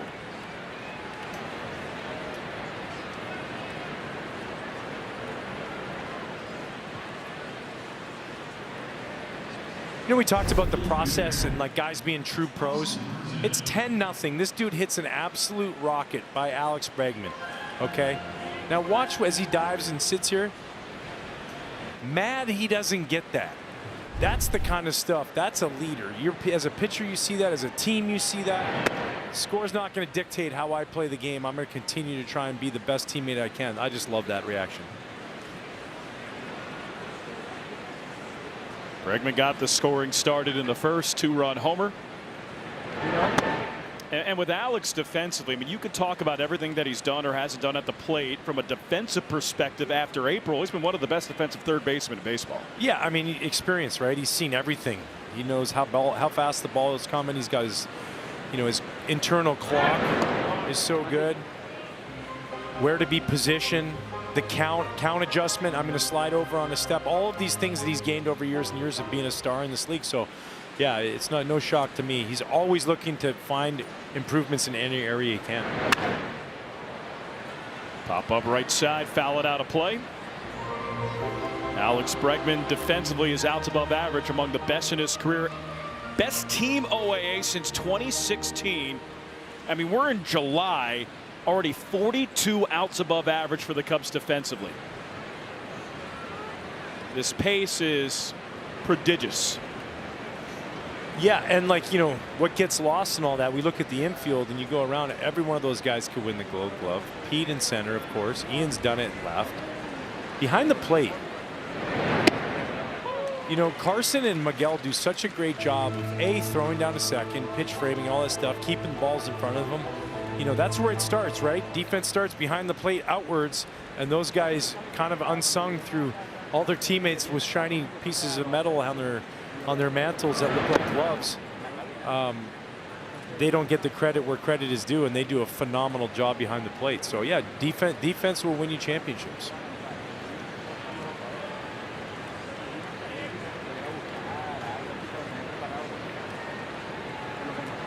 Same with good pitching.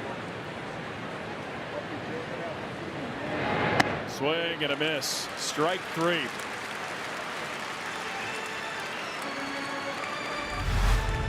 So we'll go back to some more defense. Uncharacteristic, the bunch of numbers in the double play, Ryan Dempster. You love this. I did, man. The old 8-4-2-5-3 double play. We see that every day of the week. There was chaos on the base pass, but the Cubs stayed under control. Jacob Webb loving every bit of it. So the boys turned the unconventional double play and really a difference maker in that game. End up securing the win. It's like a cell phone number. It's like 867-5309. Did you just call Jenny? I did.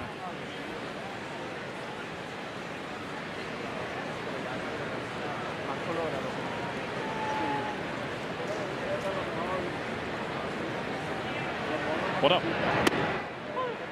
Called strike. Let's send it down to Elise Menaker. Elise. You saw the reaction from Jacob Webb. I talked to him before the game, and when I brought up that double play, he was just laughing to me when he was thinking about it. Just thinking, at first, Pete didn't have a shot at that ball, but then to see how close he got, and then in the end thinking, okay, well, nothing happened. Meaning, like, that's a situation where he is thinking it's a gapper as a pitcher. And in the end, his defense, gets him out of that. And Nico, his reaction, yeah, just chaos, right? And so kind of just ridiculous. He thought how close that Pete got to it. So everyone's reaction is really about no one else gets close to that ball except Pete. And then he gets up, makes a good throw, and the defense finishes it off. I think the only person having more fun than Jacob Webb was Ryan Dempster. Almost broke Boog's hand. I was so excited. When you get a chance to be up here and be a part of it and see it playing out and watching the guys all amuck on the base pass, I'm like, oh, here we go. We got action. But, kudos to Pete, too. I know he doesn't get the ball. How quickly he got up off his feet and to the baseball.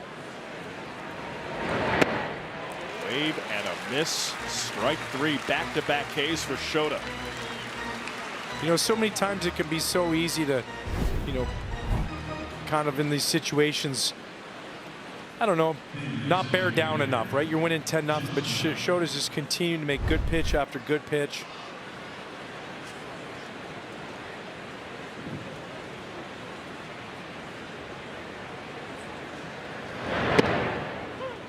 Fires a fastball for a strike. I love that last replay of the view of the splitter, but you could see it right there. Just that's how splitters split. Like, that is the poster child for a left-handed pitcher. You want to throw a splitter? That's how you do it. Yeah, I mean, you throw a really good split finger fastball with good arm speed, and it's located well, you will make the best hitters in the game of baseball look silly. They'll look way out in front. They'll look bad. So when executed well, and he's doing a great job with his arm speed of selling it today. Ball right side, and it's into right field. A single for Josh Bell. It's bobbled in right by Seiya. And an extra base taken, so now runners at first and third.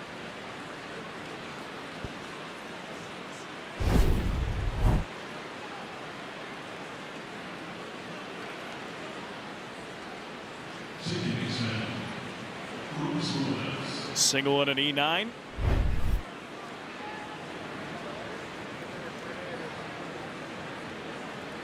And now first real sign of traffic for Shota in the 6th. This is away. Shota had 77 pitches. It's been an interesting outing because he's had not one but 2 sequences where the Cubs offense was so good he sat down for 20+ minutes. Great pitch. Yeah, and you get, like I said, you get in a situation where you're like, oh, I'm up 10-0. I just want to make sure I, throw strikes, make them earn it. I'm not going to do anything, but you got to continue to bear down. And when you sit for that long to get back up and, get that velocity back up, your arm going the right way.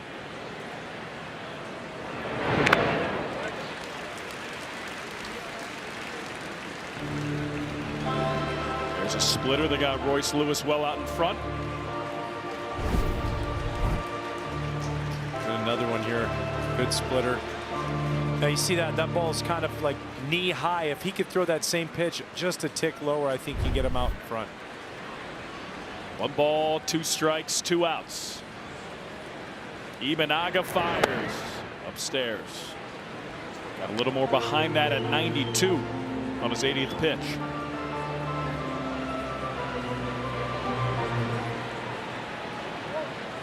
Perfectly packed day at Wrigley Field. 2-2 delivery. Hit in the air, center field. Pico Armstrong races back at the wall, makes the catch. He is so darn good, man. We talked about the defense, Alex. The dude's a stud in center.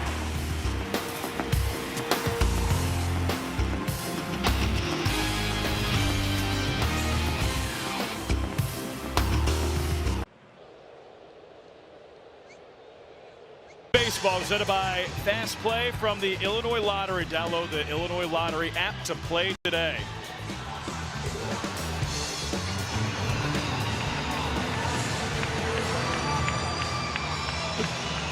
Oh man, I just saw a video of us doing the YMCA. I didn't even know we were on camera. No, neither did I. We're always on camera. Remember that. We did it in sync too. That's about as much rhythm as I possibly have. So the nice part is I know the words to that. It's good, It's really withstood the test of time, hasn't it? It has. Talking about a video on our social media accounts on Marquee Sports Network. Myself, Ryan Dempster, coordinated dancing of the classic otherwise known as the YMCA by the Village People. Which you said every time you hear the YMCA you think of Wayne's World. Yeah. Which Wayne grew up in Aurora, which is a suburb of Chicago. Your geography is impeccable.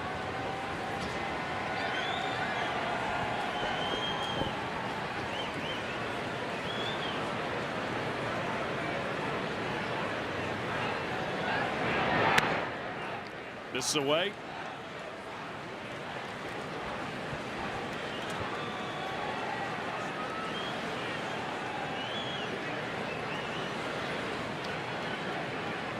2-0. Speaking of Dempster standing up, there's a headless Ryan Dempster. Still him. He needed to stretch, huh? That was actually a shtick of mine. So I used to pretend, as the song would play, I would pretend I was getting ready to stretch. Got it. And then it's good shtick. Yeah, but I love the YMCA. How could you not? It's fun. Everybody gets involved. I've seen people you would never think dance to that song. Like people I never thought even danced at all, and they just will get up and have a good time to the YMCA. And I'll tell you what, it doesn't matter if you're up 10-0 or down 10-0. The YMCA always hits. Yep, it brings good vibes. We're all about good vibes here. Alex Jackson, new catcher. Ryan Jeffers out.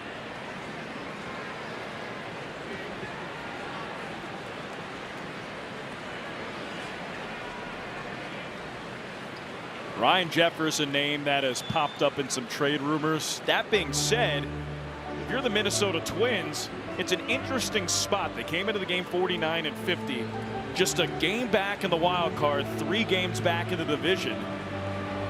They're 18-11 in their last 29 games. I mean, you could make the argument, I don't know if it's the correct one, that they're not trading away Ryan Jeffers. They're trying to get more pieces to make a run at the division. Yeah, because the division's gettable. It's not a one that's out of hand. Like, you know, you're in a different situation if you're in the NL Central or you're in the NL West, where things are a little bit more out of hand. But when you put yourself in this position and, hey, listen, you have a good week after this, you might add instead of subtracting. I don't know how much financially they can add, but they definitely need some help in the bullpen. And if they could get that, they'd win a lot more games. The Twins in 2026 started 11-7, then lost 13 of 16. A low point of 8 games under on June 11th and are 7 games over since. So they've also had an up and down season. Yeah, and then, you know, then it's real evaluation. Where do we like? Are we getting lucky?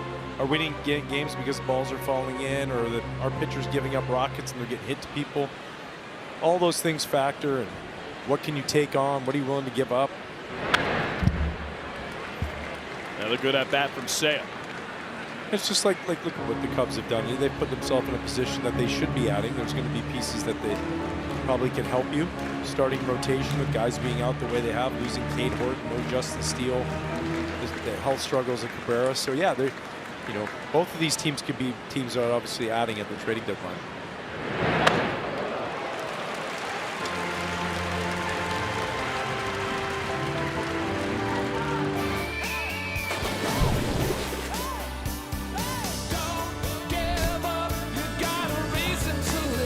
Wherever life takes you, whenever you need us, we're your advocate. Advocate Healthcare. Seiya Suzuki walks. He's been on base 3 times. That was another good song. You Get What You Give by the New Radicals. Oh man, you were bumping. Yeah, you were vibing to that. Swing and a miss. Michael Busch today, single, run scored in the 3rd, RBI single in the 4th. He homered yesterday and an RBI single on Friday.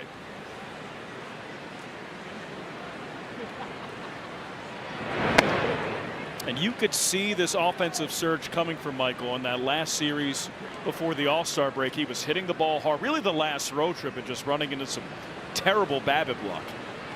And we've seen him get hot, right? Get on that homer stretch.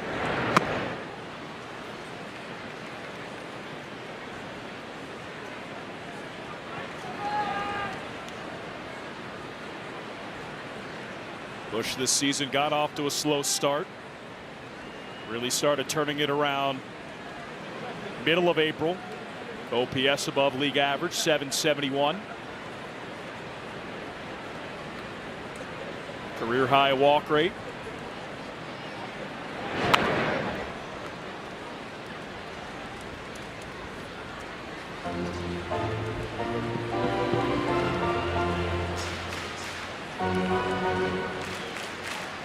You know, I love too is I love hearing former Chicago Cubs first baseman Anthony Rizzo talk about Michael Busch.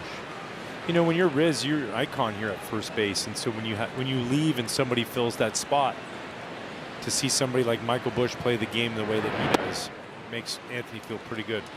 You know what I like? Michael Busch hitting home run to former yeah. Cubs first baseman and legend Anthony Rizzo.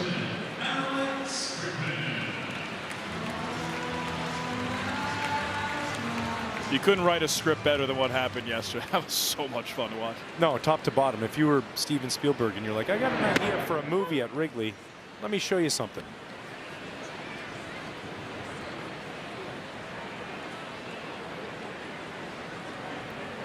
Ball in one hand, baby in the other.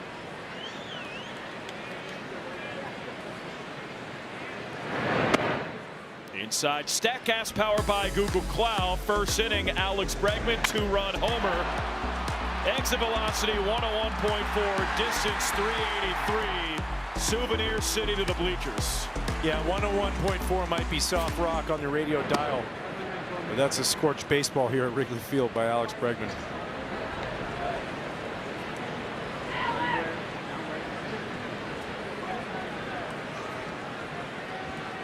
One for two today. That two-run homer, a walk, 2 runs scored.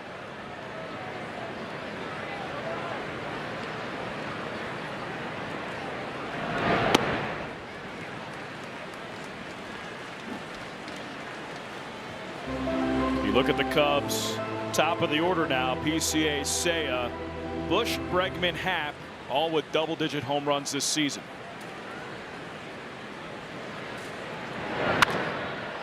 In the air, left field, hit pretty well. Martin back, just shy of the track, makes a catch. A Ryan Dempster lob wedge there. Yeah, and he just missed that. The sound off the bat was one that he squared up that baseball. He just got underneath it. You see that with a 46.3 launch angle, so more of a fly ball, but he gets on top of that just a little bit more, and he's got 2 on the day.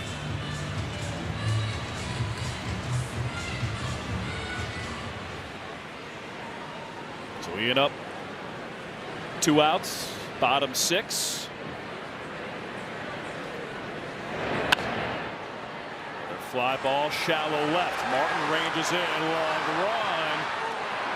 Bounces foul right in front of him. Really covered a lot of ground. Yeah, you look where he came from. I mean, he lost his hat about 150 feet back there. So he's got some wheels. Sometimes some balls are just uncatchable. You gotta love to see that effort. That's all-out effort, and max velocity running as fast as he could to try and get that ball, but not able to get to it.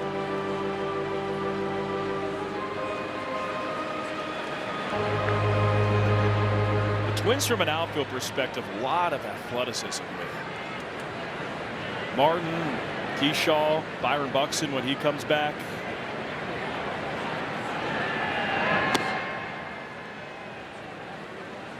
And I think that will determine what the Twins do at the deadline if you have a healthy Byron Buxton. Yeah, I mean, you put him into this lineup. You talk about a guy staying healthy, the key. I mean, so many injuries over his career, soft tissue injuries, big injuries. Line drive left center, Keyshaw into the gap, slides, and he makes the catch. So a scoreless inning for the Cubs, but they lead 10-0 on to the 7th. On Friday, July 31st, the Cubs take on the Yankees at 1:20 p.m. First, 5,000 early arriving fans at the Budweiser bleachers. 21 or older receive a Cubs 1960s replica jersey presented by Budweiser. Be sure to arrive early. That's a good one.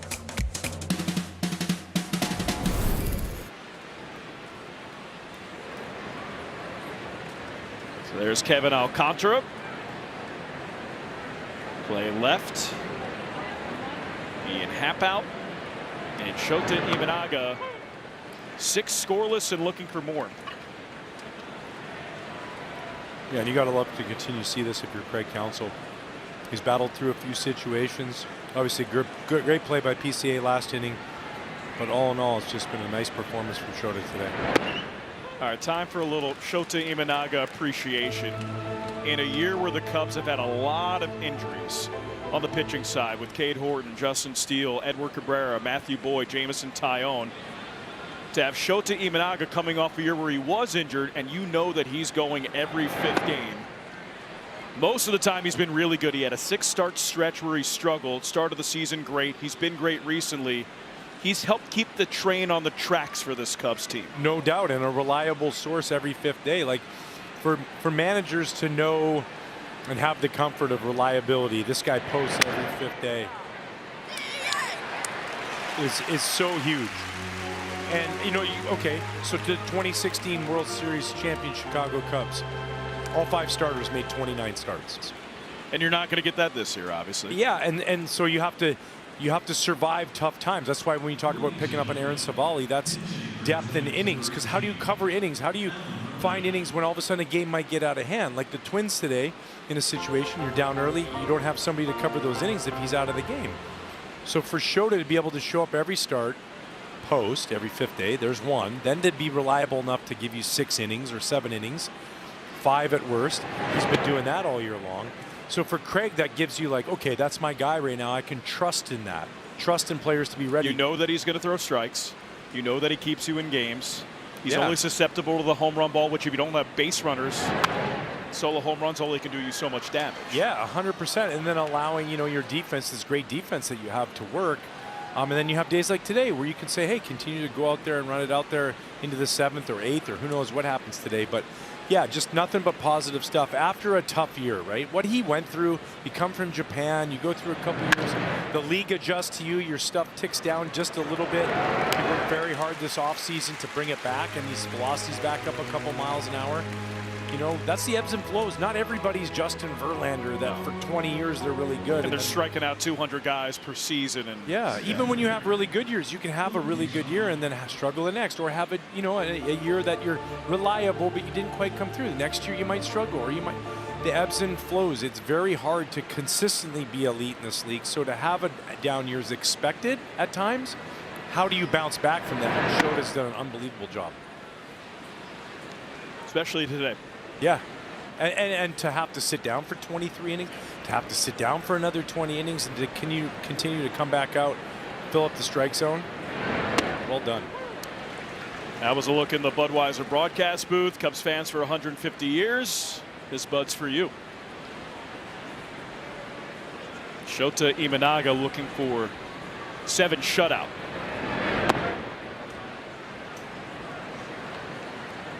Longest career outing for Shota in the big leagues is 7 1/3.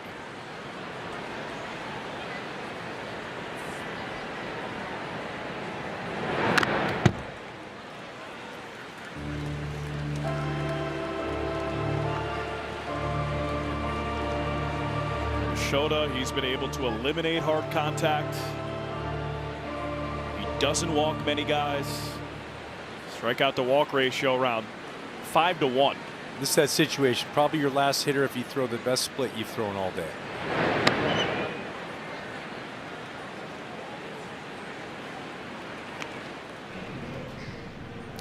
Phil Maton warming up. It's Cubs bullpen trying to get healthy. Maton off of a couple IL stints. 3-2 delivery. Have to do it again.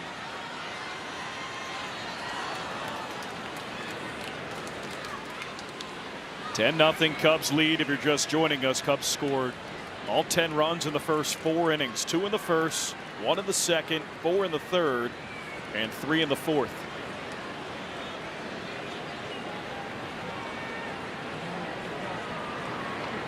Payoff pitch.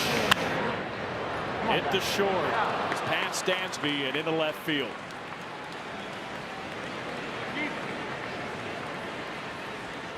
So Keyshaw, 2-out single, and looking at the Cubs dugout.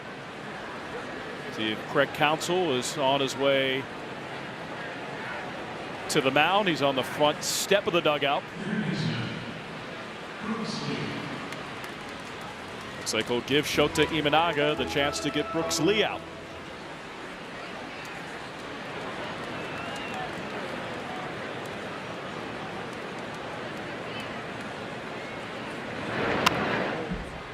Foul back at the screen.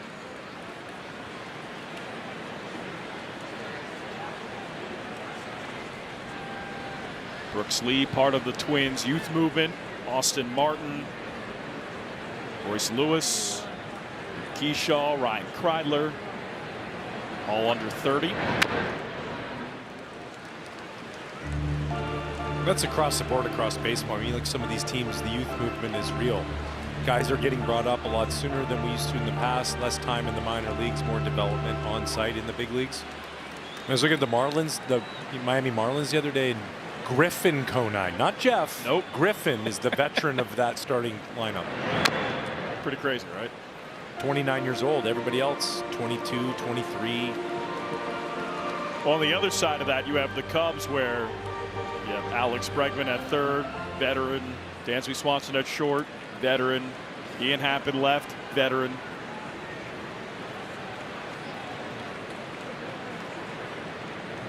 Oh-2 delivery. Fly ball, shallow right. Nico Hoerner makes the catch. It is 7 shutout innings from Shota Imanaga. Job well done. 7th inning stretch. And it's brought to you by Budweiser. For 150 years. This Bud's for you.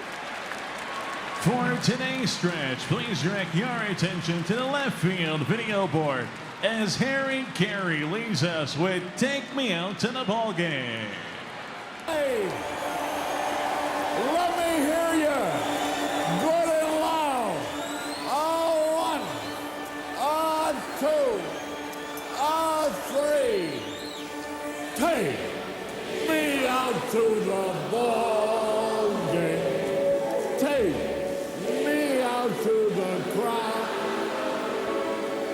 Buy me some peanuts and Cracker Jack. I don't care if I ever get back home. It's root for the Cubbies. If they don't win, it's a shame. For it's 1, 2, 3 strikes you're out at the old ball game. Hey! Boy, you never sang better. Bottom 7. Cody Funderburg against Nico Hoerner. Pitching change is brought to you by Lakeside Bank. Lakeside Bank, it's about time. Cody Funderburg, 4.07, 24 1/3 innings this year. Higher than league, a higher walk rate now. That's the issue, but a ton of ground balls. So at times, command the ball moves a lot, gets those ground balls, but can be susceptible to walking guys. Nico Hoerner continuing his hot hitting since the All-Star break, albeit small sample size.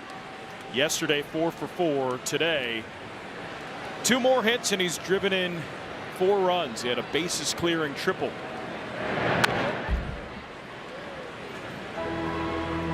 Nico serious. Can he play the Twins forever? 8 for 11, a triple, and 5 RBI.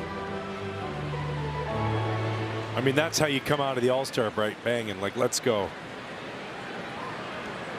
And for Nico, somebody who plays every day, played some shortstop as well.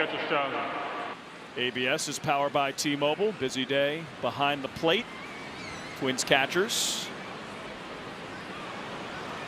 Pitches a strike. Minnesota has 1 challenge remaining. Pitch overturned. This one was by Alex Jackson, and Nico strikes out looking.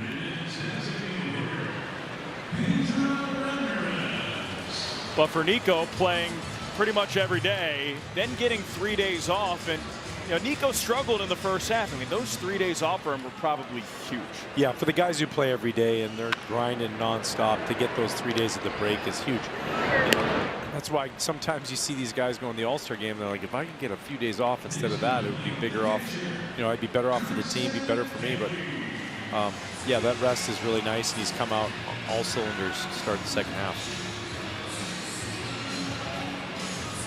When I asked him last night just about the offense and what he's looking forward to in the second half. I mean, he acknowledged like there have been times where he hasn't produced, that he hasn't helped score runs like he knows that he can. But he knows that also, you know, it doesn't make it sting any less, right? When you go through those moments, that knowing you can do it, but you're just not having that luck. And Craig Counsell made a good point that Nico is interesting to look at as a hitter, to evaluate, because the ball is always in play. So there can be times where you don't see the results, but he's still putting good swings on the ball. And so Nico, of course, out of himself, wants and expects the results, but being the pro that he is, he knows that it's coming. And more than anything, he always says, you know, I'm healthy and I'm confident, and then you just got to go through the season. Healthy part very important. Remember, Nico was hit by a pitch in San Diego.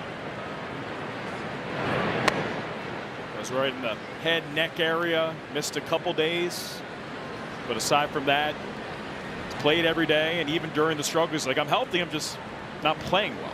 Yeah, and you know, the nice part for a guy like Nico, and you know, the way he plays the games, is that even when he is in a little bit of a struggle or a funk offensively, there's so many things he can do to help his team. You know, the defense, the running the bases, the hitting behind runners, all that kind of stuff. So he can find other ways to contribute to get him through that. Pitches the ball. Minnesota has no challenges remaining. ABS is powered by T-Mobile. And now the Twins are out of challenges.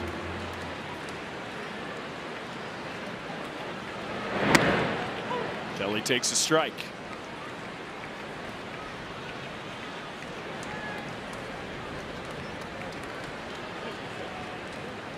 And baseball can be cruel with all the pitching injuries that the Cubs have had.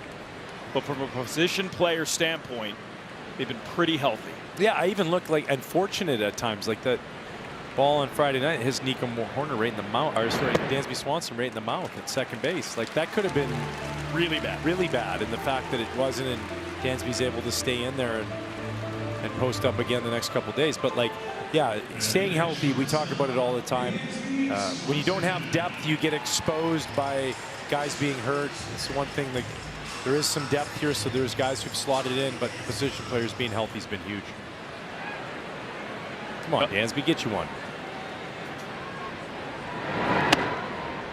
Is that your prediction again? Well, he was in my keys to the game. I thought he was going to have a big day today, and the Cubs have, but he needs to join the party. Some other guys have been having way too much fun. He needs to get a part of it all.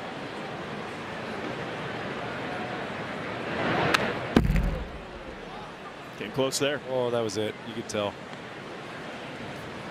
I don't even think you watched the swing. You just heard it. 100%. You could hear it. I mean, he's right on that pitch, just underneath it, hitting the bottom part of the baseball, but timing was perfect.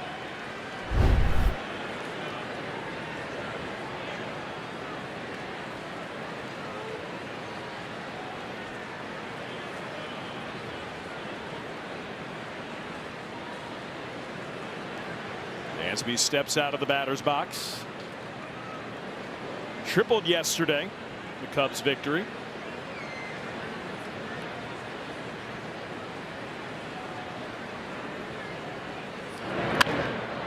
Line drive, leaping catch, Royce Lewis. Nice play. Cubs go down scoreless. They lead 10-0. We'll go to the 8th. Quality Start is brought to you by National Car Rental. Speed, control, winning, and confidence. And Shota Imanaga had all 4 of those characteristics. He was awesome today. Yeah, and I think of all the things that happened this weekend, you know, all the festivities, the thing that Craig Counsell is going to be the most excited for is the fact that Shota pitched the way he did today. You know, we mentioned this Twins offense can put up runs. They slug, but Shota did a great job of keeping him off base via the free pass. He made him earn it. He had a good fastball split combo. Nice sweeper going today. Great job, Shota. 7 innings scoreless, the longest by a Cubs starter this season.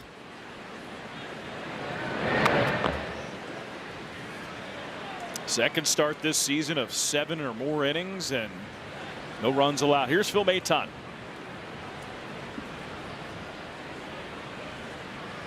So Phil Maton in, Justin Dean in center, Kevin Alcantara in left.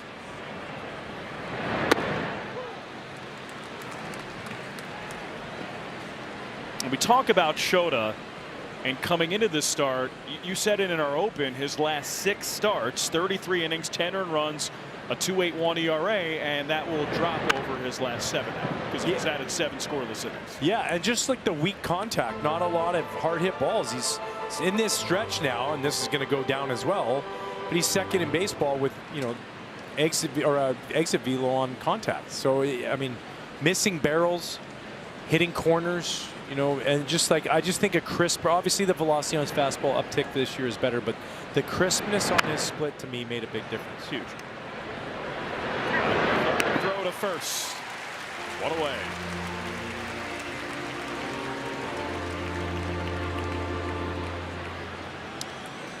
We have an update. Today is the last day to get your Cubs charities 50-50 raffle tickets with a current jackpot of $165,889. Get your ticket now through the end of the game at Cubs.com/raffle or from a raffle ambassador at Wrigley Field through the 8th inning. So you still have some time here at the park as well.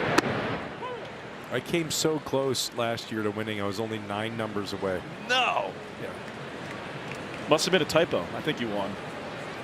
Thanks. I should have rechecked. You should have. High drive left field. Austin Martin a single. I've never won a 50-50. Never really won a raffle. Never won a jackpot. There's some people who you feel like, yeah, like Papa Giorgio, put $1 in one car, put $1 in one car. I'm not one of them. Yeah, my mom growing up, she had a friend who won 2 scratch tickets for $10,000 a piece. Like, what are the odds of that? That's crazy. It's like sitting in the bleachers as a former player and getting 2 home run balls. Exactly. Anthony Rizzo seems like if he were to work on this 50-50, he would probably win. I had a great conversation with our good friend Eddie Vedder yesterday in the celebration. Good pal Eddie Vedder. And he goes, we were talking about that. And he said he asked ChatGPT, he said, what are the odds of Anthony Rizzo catching 2 balls in the bleachers, getting hit to him? And he said his phone blew up. That's what happened. That's the odds. No, it's crazy.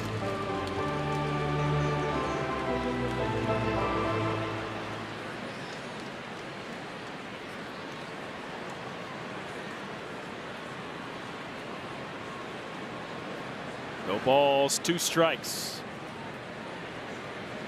Phil Maton to Alex Jackson. High drive left field, and Jackson with a single.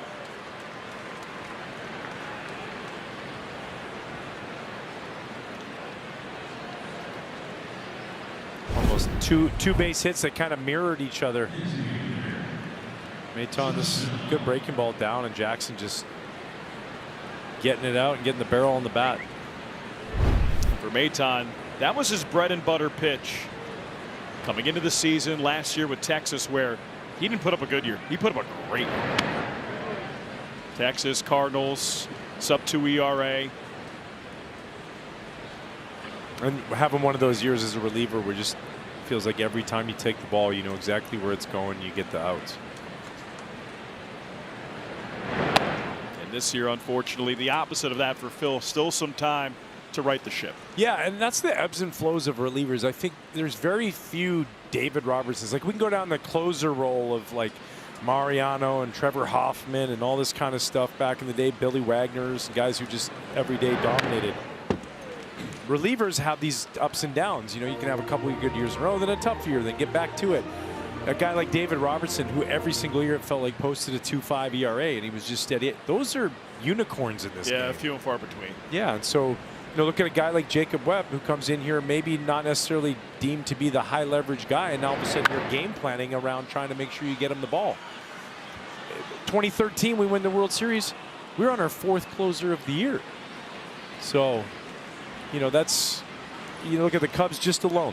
The last 7 years, 7 different pitchers have led them in saves. That's crazy.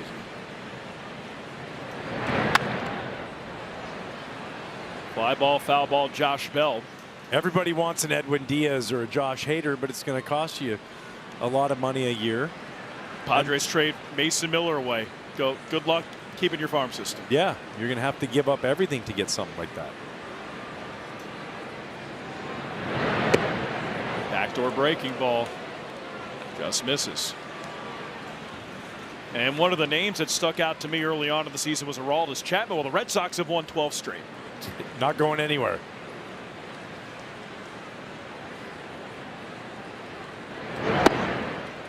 Ball 4. That's one thing teams will go, well, okay, look around the league. Let's go to the teams that are out of it and we'll get their closer. Well, guess what? Most of the teams are out of it. Their closer's not very good because when they have leads, they're blowing leads. So it's kind of this really double-edged sword. That's why at the trade deadline, when you mention names like Mason Miller or Aroldis Chapman, if those guys go, that's blockbuster type stuff because they're just not available. Everybody wants those people, even the teams that are just barely in it right now. Like the Twins, if they, you know, had a bona fide closer, they're not getting rid of them. They keep them. Yeah. So Phil Maton running into a little trouble, bases loaded. And one of the issues with Maton this year, why he hasn't duplicated that 2025 performance, the walk rate is up. Yeah, I would argue to say that most guys whose walk rate go up, whether you're a reliever or a starter, your ERA is going to go up. Your struggles throughout your season are going to go up. Whether those are one in itself, you know, you're walking guys because you're struggling and you're trying to be too fine. But you know, I just think you got to throw it. You just got to throw it over the middle and just say hit it. Like, we have the best defense in baseball. You hit it, we'll field it. And the one contrast to that, for a fun one, is Shota Imanaga. His walk rate is actually up from last season, but he's put up significantly better numbers. Yeah, well, and I think sometimes last year he was guilty of some of those walks being in situations where, like, I don't want to walk a guy, so I throw a pitch that maybe is a little bit more hittable. Slow roller foul. It's like the term effectively wild. Yeah.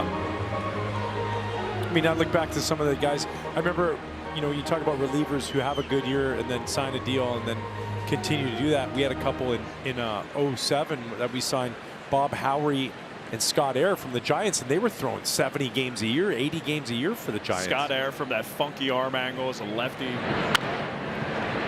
Ended up later being a World Series champion with the 08 Phillies. Yep. But those guys showed up and continued to do that post whenever and put up good numbers and pitch in high leverage situations. And that's why it's a commodity in the offseason, much like elite starting pitching is where do we get really good bullpen guys? And the Cubs have done it in such creative ways. You look back to 2025 and trading for Drew Pomeranz when he's with AAA Tacoma with Seattle. Comes in here a week later up at the big leagues. At the end of the year, one of the best relievers.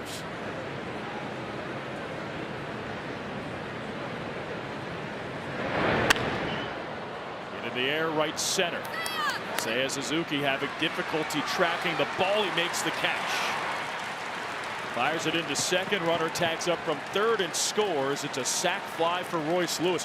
Could have been worse. With the Twins on the board, it's now 10-1 Cubs. Yeah, the elements here will wreak havoc on you, especially late afternoon sun. Right around about that 4 o'clock hour gets tough to see, and Seiya just does a good job staying with this. It's all about outs right now. I know you want to preserve a shutout, but get outs and get through this game and get yourself a W and play that song.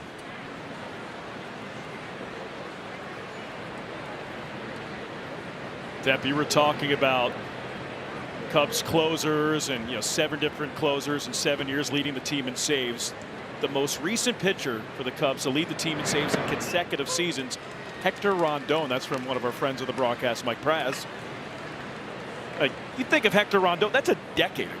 Yeah, that's a World Series decade ago.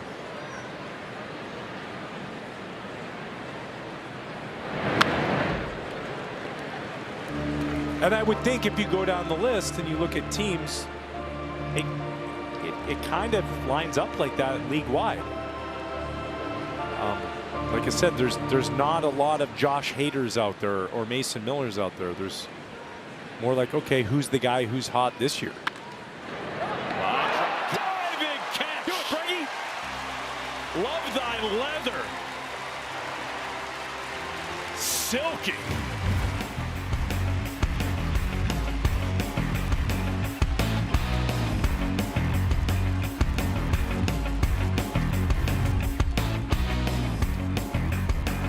Summary time, and it's brought to you by Wintrust. 10-1 Cubs. Shota Imanaga, 7 scoreless innings. Got the scoring started. 2-run home run, Alex Bregman to the first, and Nico Horner with a huge series.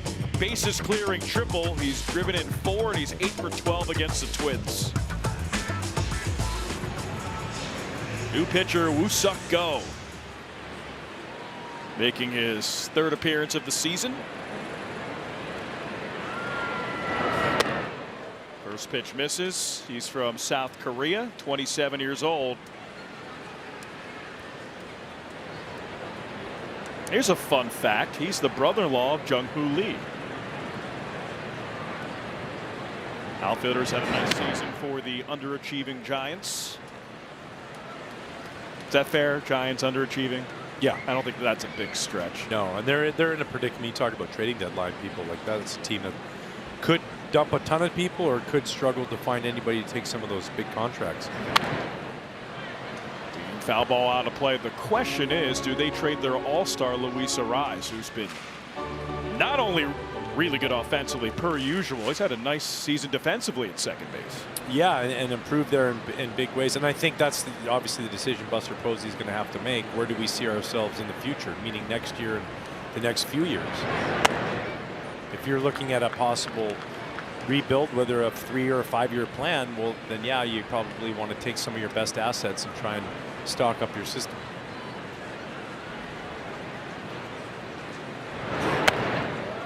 Inside ball 4, and Justin Dean a leadoff walk. On Sunday, August 2nd, the Cubs take on the Yankees at 1:20 p.m.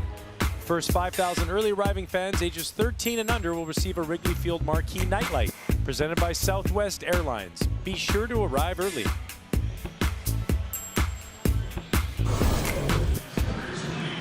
Giveaways have been on point this season. Yeah, I have a question, Demp. Do you have a Ryan Dempster bobblehead? I do. I have a few Marlins ones, Cubs ones. Where are they? Some are on my desk. Some are in a bin somewhere. Michael Conforto pinch hitting for the Cubs in a spot where he's been so good this season. Because nothing says you dig yourself a lot by having like a bobblehead in the background. Not even that, just a whole entire Tupperware bin full of them. Yeah. Multiples. So you can just give them to kids at Halloween when you run out. I think you should just put them out for Zoom interviews. Like in the background, it's like, oh, you see this behind me? It's just bobbleheads of myself. Just like 10 of them. I'll just line them up. That's actually what I'm going to do this Halloween. I think I'm going to, if I run out of chocolate bars, I'm going to give my own bobblehead away. You're welcome. Yeah. I think that's a great idea.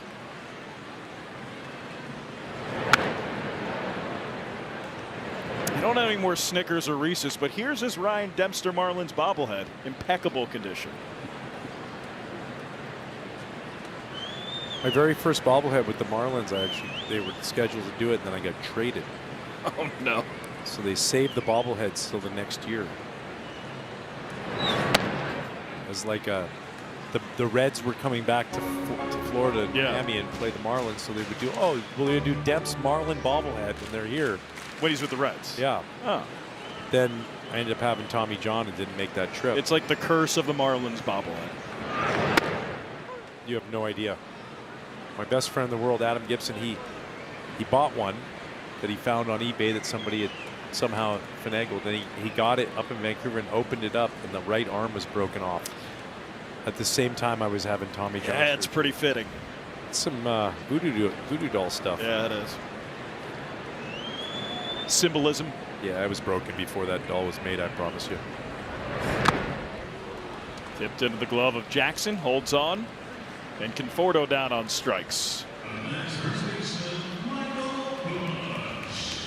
Haven't seen much from the Cubs offense in the last couple innings. Well, the good news is they scored 10 runs in the first 4. Yeah, they were cooking early on. That gives you the luxury of not having to worry about it right now, but it'd be nice to see Bushy get one more knock today.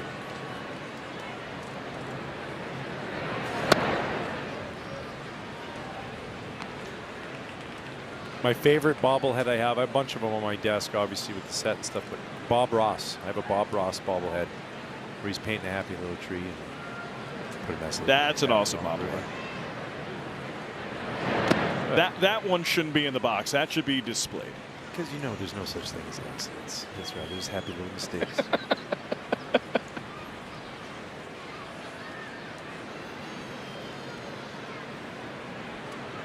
Oh, it's so good.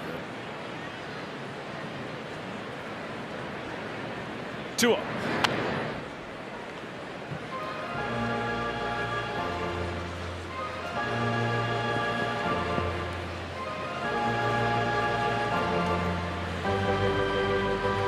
Michael Busch, pair of hits today. Homer yesterday, 2 singles this afternoon.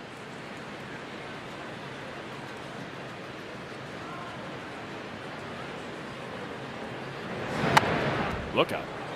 Whoa.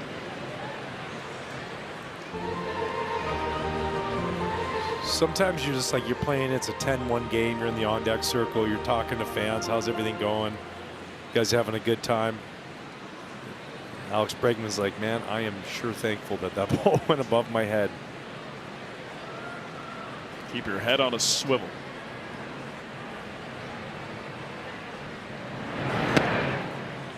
Busch takes. Cubs looking to hold on for the series win against the Twins. Offense breaks out today. Starting pitchers in this series, all 3 have gone 6 innings or more.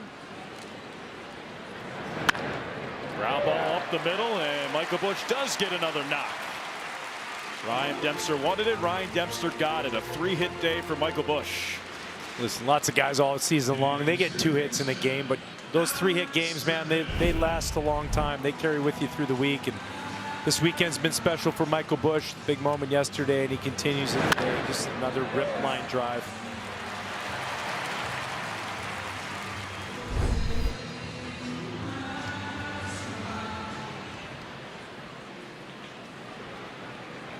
Alex Bregman.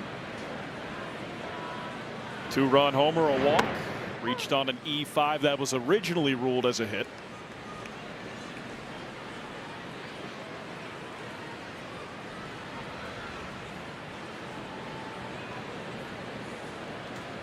Homer to the bleachers and left. Ground ball in the hole. Pick, jump throw to first, and Bregman beats it out. And now a multi-hit game for Alex Bregman.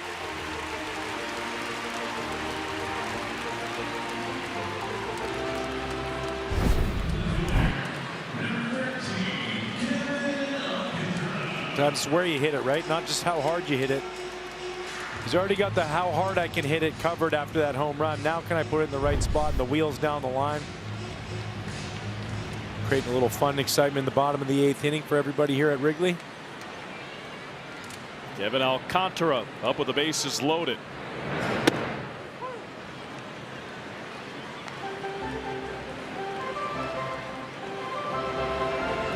Kevin Alcantara, known for his power in the minor leagues, still looking for his first big league homer. Wanted it with that swing.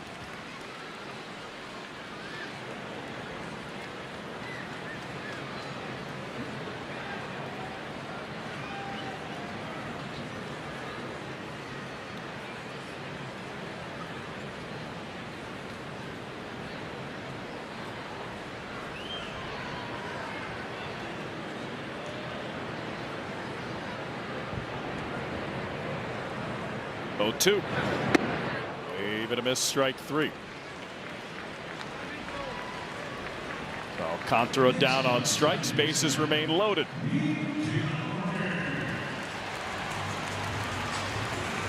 Deb, Nico Horner, he's driven in 4 today. Last time with the bases loaded, he cleared them with a triple.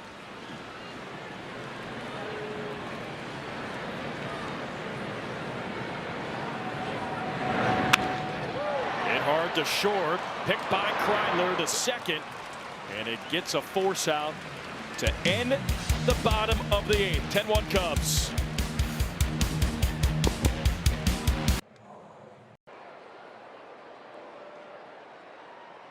The Detroit Tigers come to town tomorrow night for the final 3 games of this homestand. Tickets are still available, so get yours today at Cubs.com/tickets.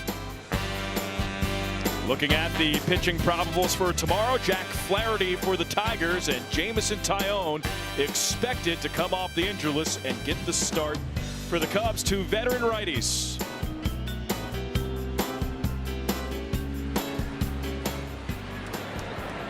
And nice to see J-Mo back.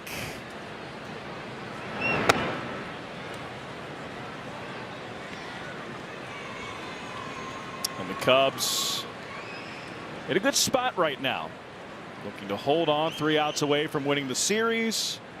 13 games over 500, and their pitching starting to get healthier. Yeah, and listen, that's going to be a big series. Like you go through here with the Twins, but the Tigers are a team that's kind of going in a different direction as far as what they were early on in the year. They've won 8 of 10. You know, probably the biggest questions around them: will they trade Terrence Skubal? But I think the next week to 10 days for the Tigers is going to mean a lot. So the Cubs better be ready. It's going to be a big series. They're going to be ready to go. People will be traveling down from Detroit. You know, this place is going to be fun for a 3-game midweek set. Twins and Tigers in similar spots. Drew Pomerantz in. He misses up high. Michael Conforto stays in the game, plays right field. It's funny you say that. It's true. Twins and Tigers similar spots, but you feel like the Tigers are probably going to buy, and the Twins are a true 50-50. Yeah. That's hit in the air, deep right field. Conforto, step away from the warning track, makes the catch. Alan Roden flies out, 1 away.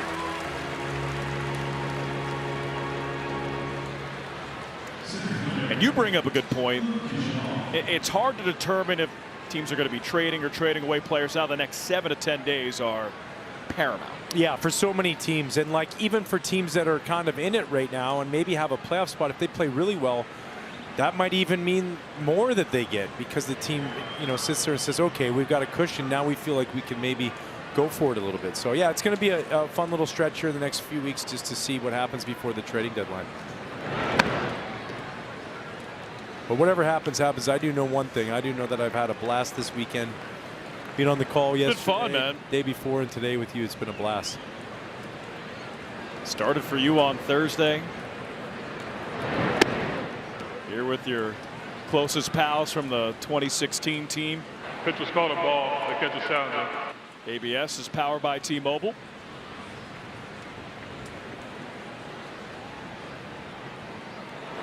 Pitch is a ball. Chicago has 1 time remaining. Call confirmed, really close, 0.4 inches. That will go against Carson Kelly's challenging metrics. Called strike. All right, as you're wrapping up this weekend, for somebody who is so familiar with the 2016 team, being a part of the organization, having close friends, what did this weekend mean to you? It meant a lot in relationships and the connectivity that I have with those guys on that team. But I think when I look at it all, I think it just really shone a huge bright light on what that team meant to all the Cubs fans and to Chicago and, you know, to the organization, to us as former players. It brings back all those happy memories. That playoff run in 2016 was magical, and it's almost like we stepped back in time. We went in a hot tub time machine and went back to this fun part of our life that we're forever bonded for, and it was just amazing. So Keyshaw walks. All right, the Cubs as a team had 4 strikeouts to help Abby's Striking Out Cancer Initiative. Abby, people, passion, possibilities. And I think when you have reunions like this, I mean, there's a lot of stuff and a lot of moving parts, but whether it was the members of the 2016 team, the Cubs in general, they nailed this 10-year celebration, incorporating the fans, being in the bleachers, whether it was in person, social media, just kind of hit. Like everything hit. It really did, you know, and there was a great line last night that we were talking about this in the after party. We're on the boat ride, and, you know, it starts with Tom. Tom and the Ricketts family, you know, really had the attitude of we want to celebrate these guys and make it about them and let them enjoy their awesomeness. And Crane was joking, there's no budget. You know, like the party showed that. I think the guys felt so loved and appreciated, but at the same time, they felt like they could enjoy that time together. Big Jim Obojkovic did an unbelievable job with his people and the people in the front office that put all this together. The places that we went to, the people that helped us out to make sure we had a good time. None of that happens without them. You know, that's kind of the constant theme too. Yeah. I will say that the behind the scenes, I think that's one thing that was fun. Training staff and clubhouse guys that were, you know, they're working there, and you realize all those guys that were behind the scenes of what the players were doing, but nobody saw. Coaches, guys like Brandon Hyde who were back in town, Eric Hinsky, who by the way crushed Elderly Woman with Eddie Vedder, like phenomenal, like to the point where I think that he's got a shot. I don't know what that shot is for, but it's going to be something else. But it was just a great time to just appreciate everybody and everybody's part that they played in that. And seeing Theo and Jed together again, and Jason McLeod. It was spectacular, man. It's tip foul. And you were talking about the players feeling the love and appreciation. They showed love and appreciation to the fans. It really was, it was synonymous. Like everything that was supposed to happen this weekend feels like it happened. Yeah, no doubt. And we were all talking about it last night, just how incredible it was. And backhanded by Nico, picked up by Dansby, throws to first, got him. Even when it's not supposed to go right, it goes right for a 4-6-3 putout. Instincts, you just can't teach them. I mean, this ball almost takes Pomerantz's head off. Nico's shaded just up the middle.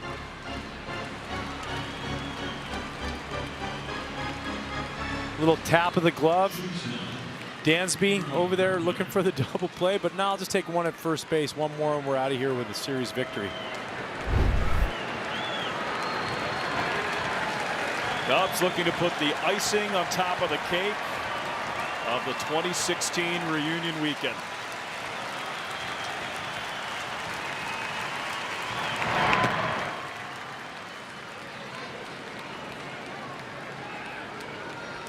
And I think, you know, seeing the 2016 team here with all that, I think it really just brings to light too, and it reminds us that together as a fan base, together as a ball club, that when we rally behind each other and you fight for each other, not just in that locker room, but out in this beautiful, beautiful place at Wrigley Field on the streets, when you spread good vibes, good things will happen. And I think that team did that as much as anybody. Fly ball shallow right. Michael Busch going back. Foul ground, makes the catch. Cubs win. Cubs win the game. Cubs win the series.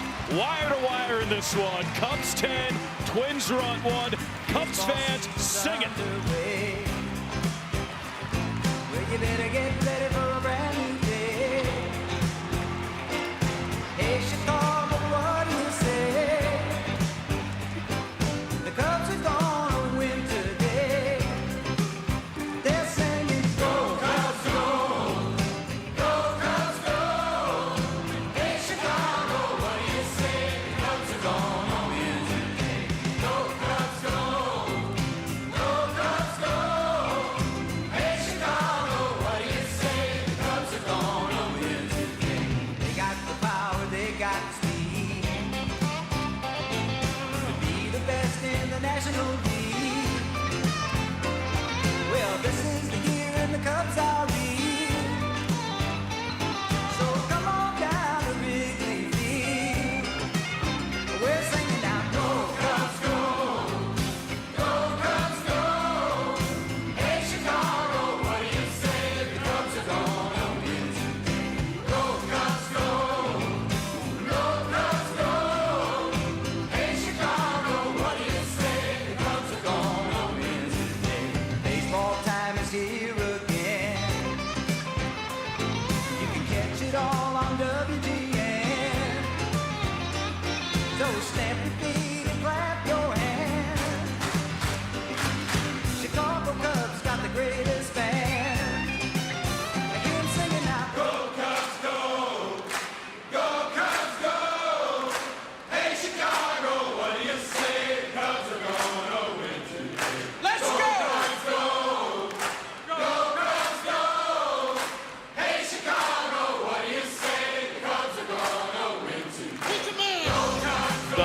Perfect day at the ball yard is complete for Ryan Dempster, Elise Maneker, and our entire crew. I'm Alex Cohen. Thanks for watching Chicago Cubs baseball here on Marquee Sports Network. Your final score, the Chicago Cubs 10 and the Minnesota Twins 1. Tomorrow, the Cubs welcome in the Detroit Tigers. Coverage for Game 1 begins at 6 p.m. Coming up next, Cubs postgame live with Cole Wright and Cliff Floyd. They will be back on the other side of the spring, so stick around.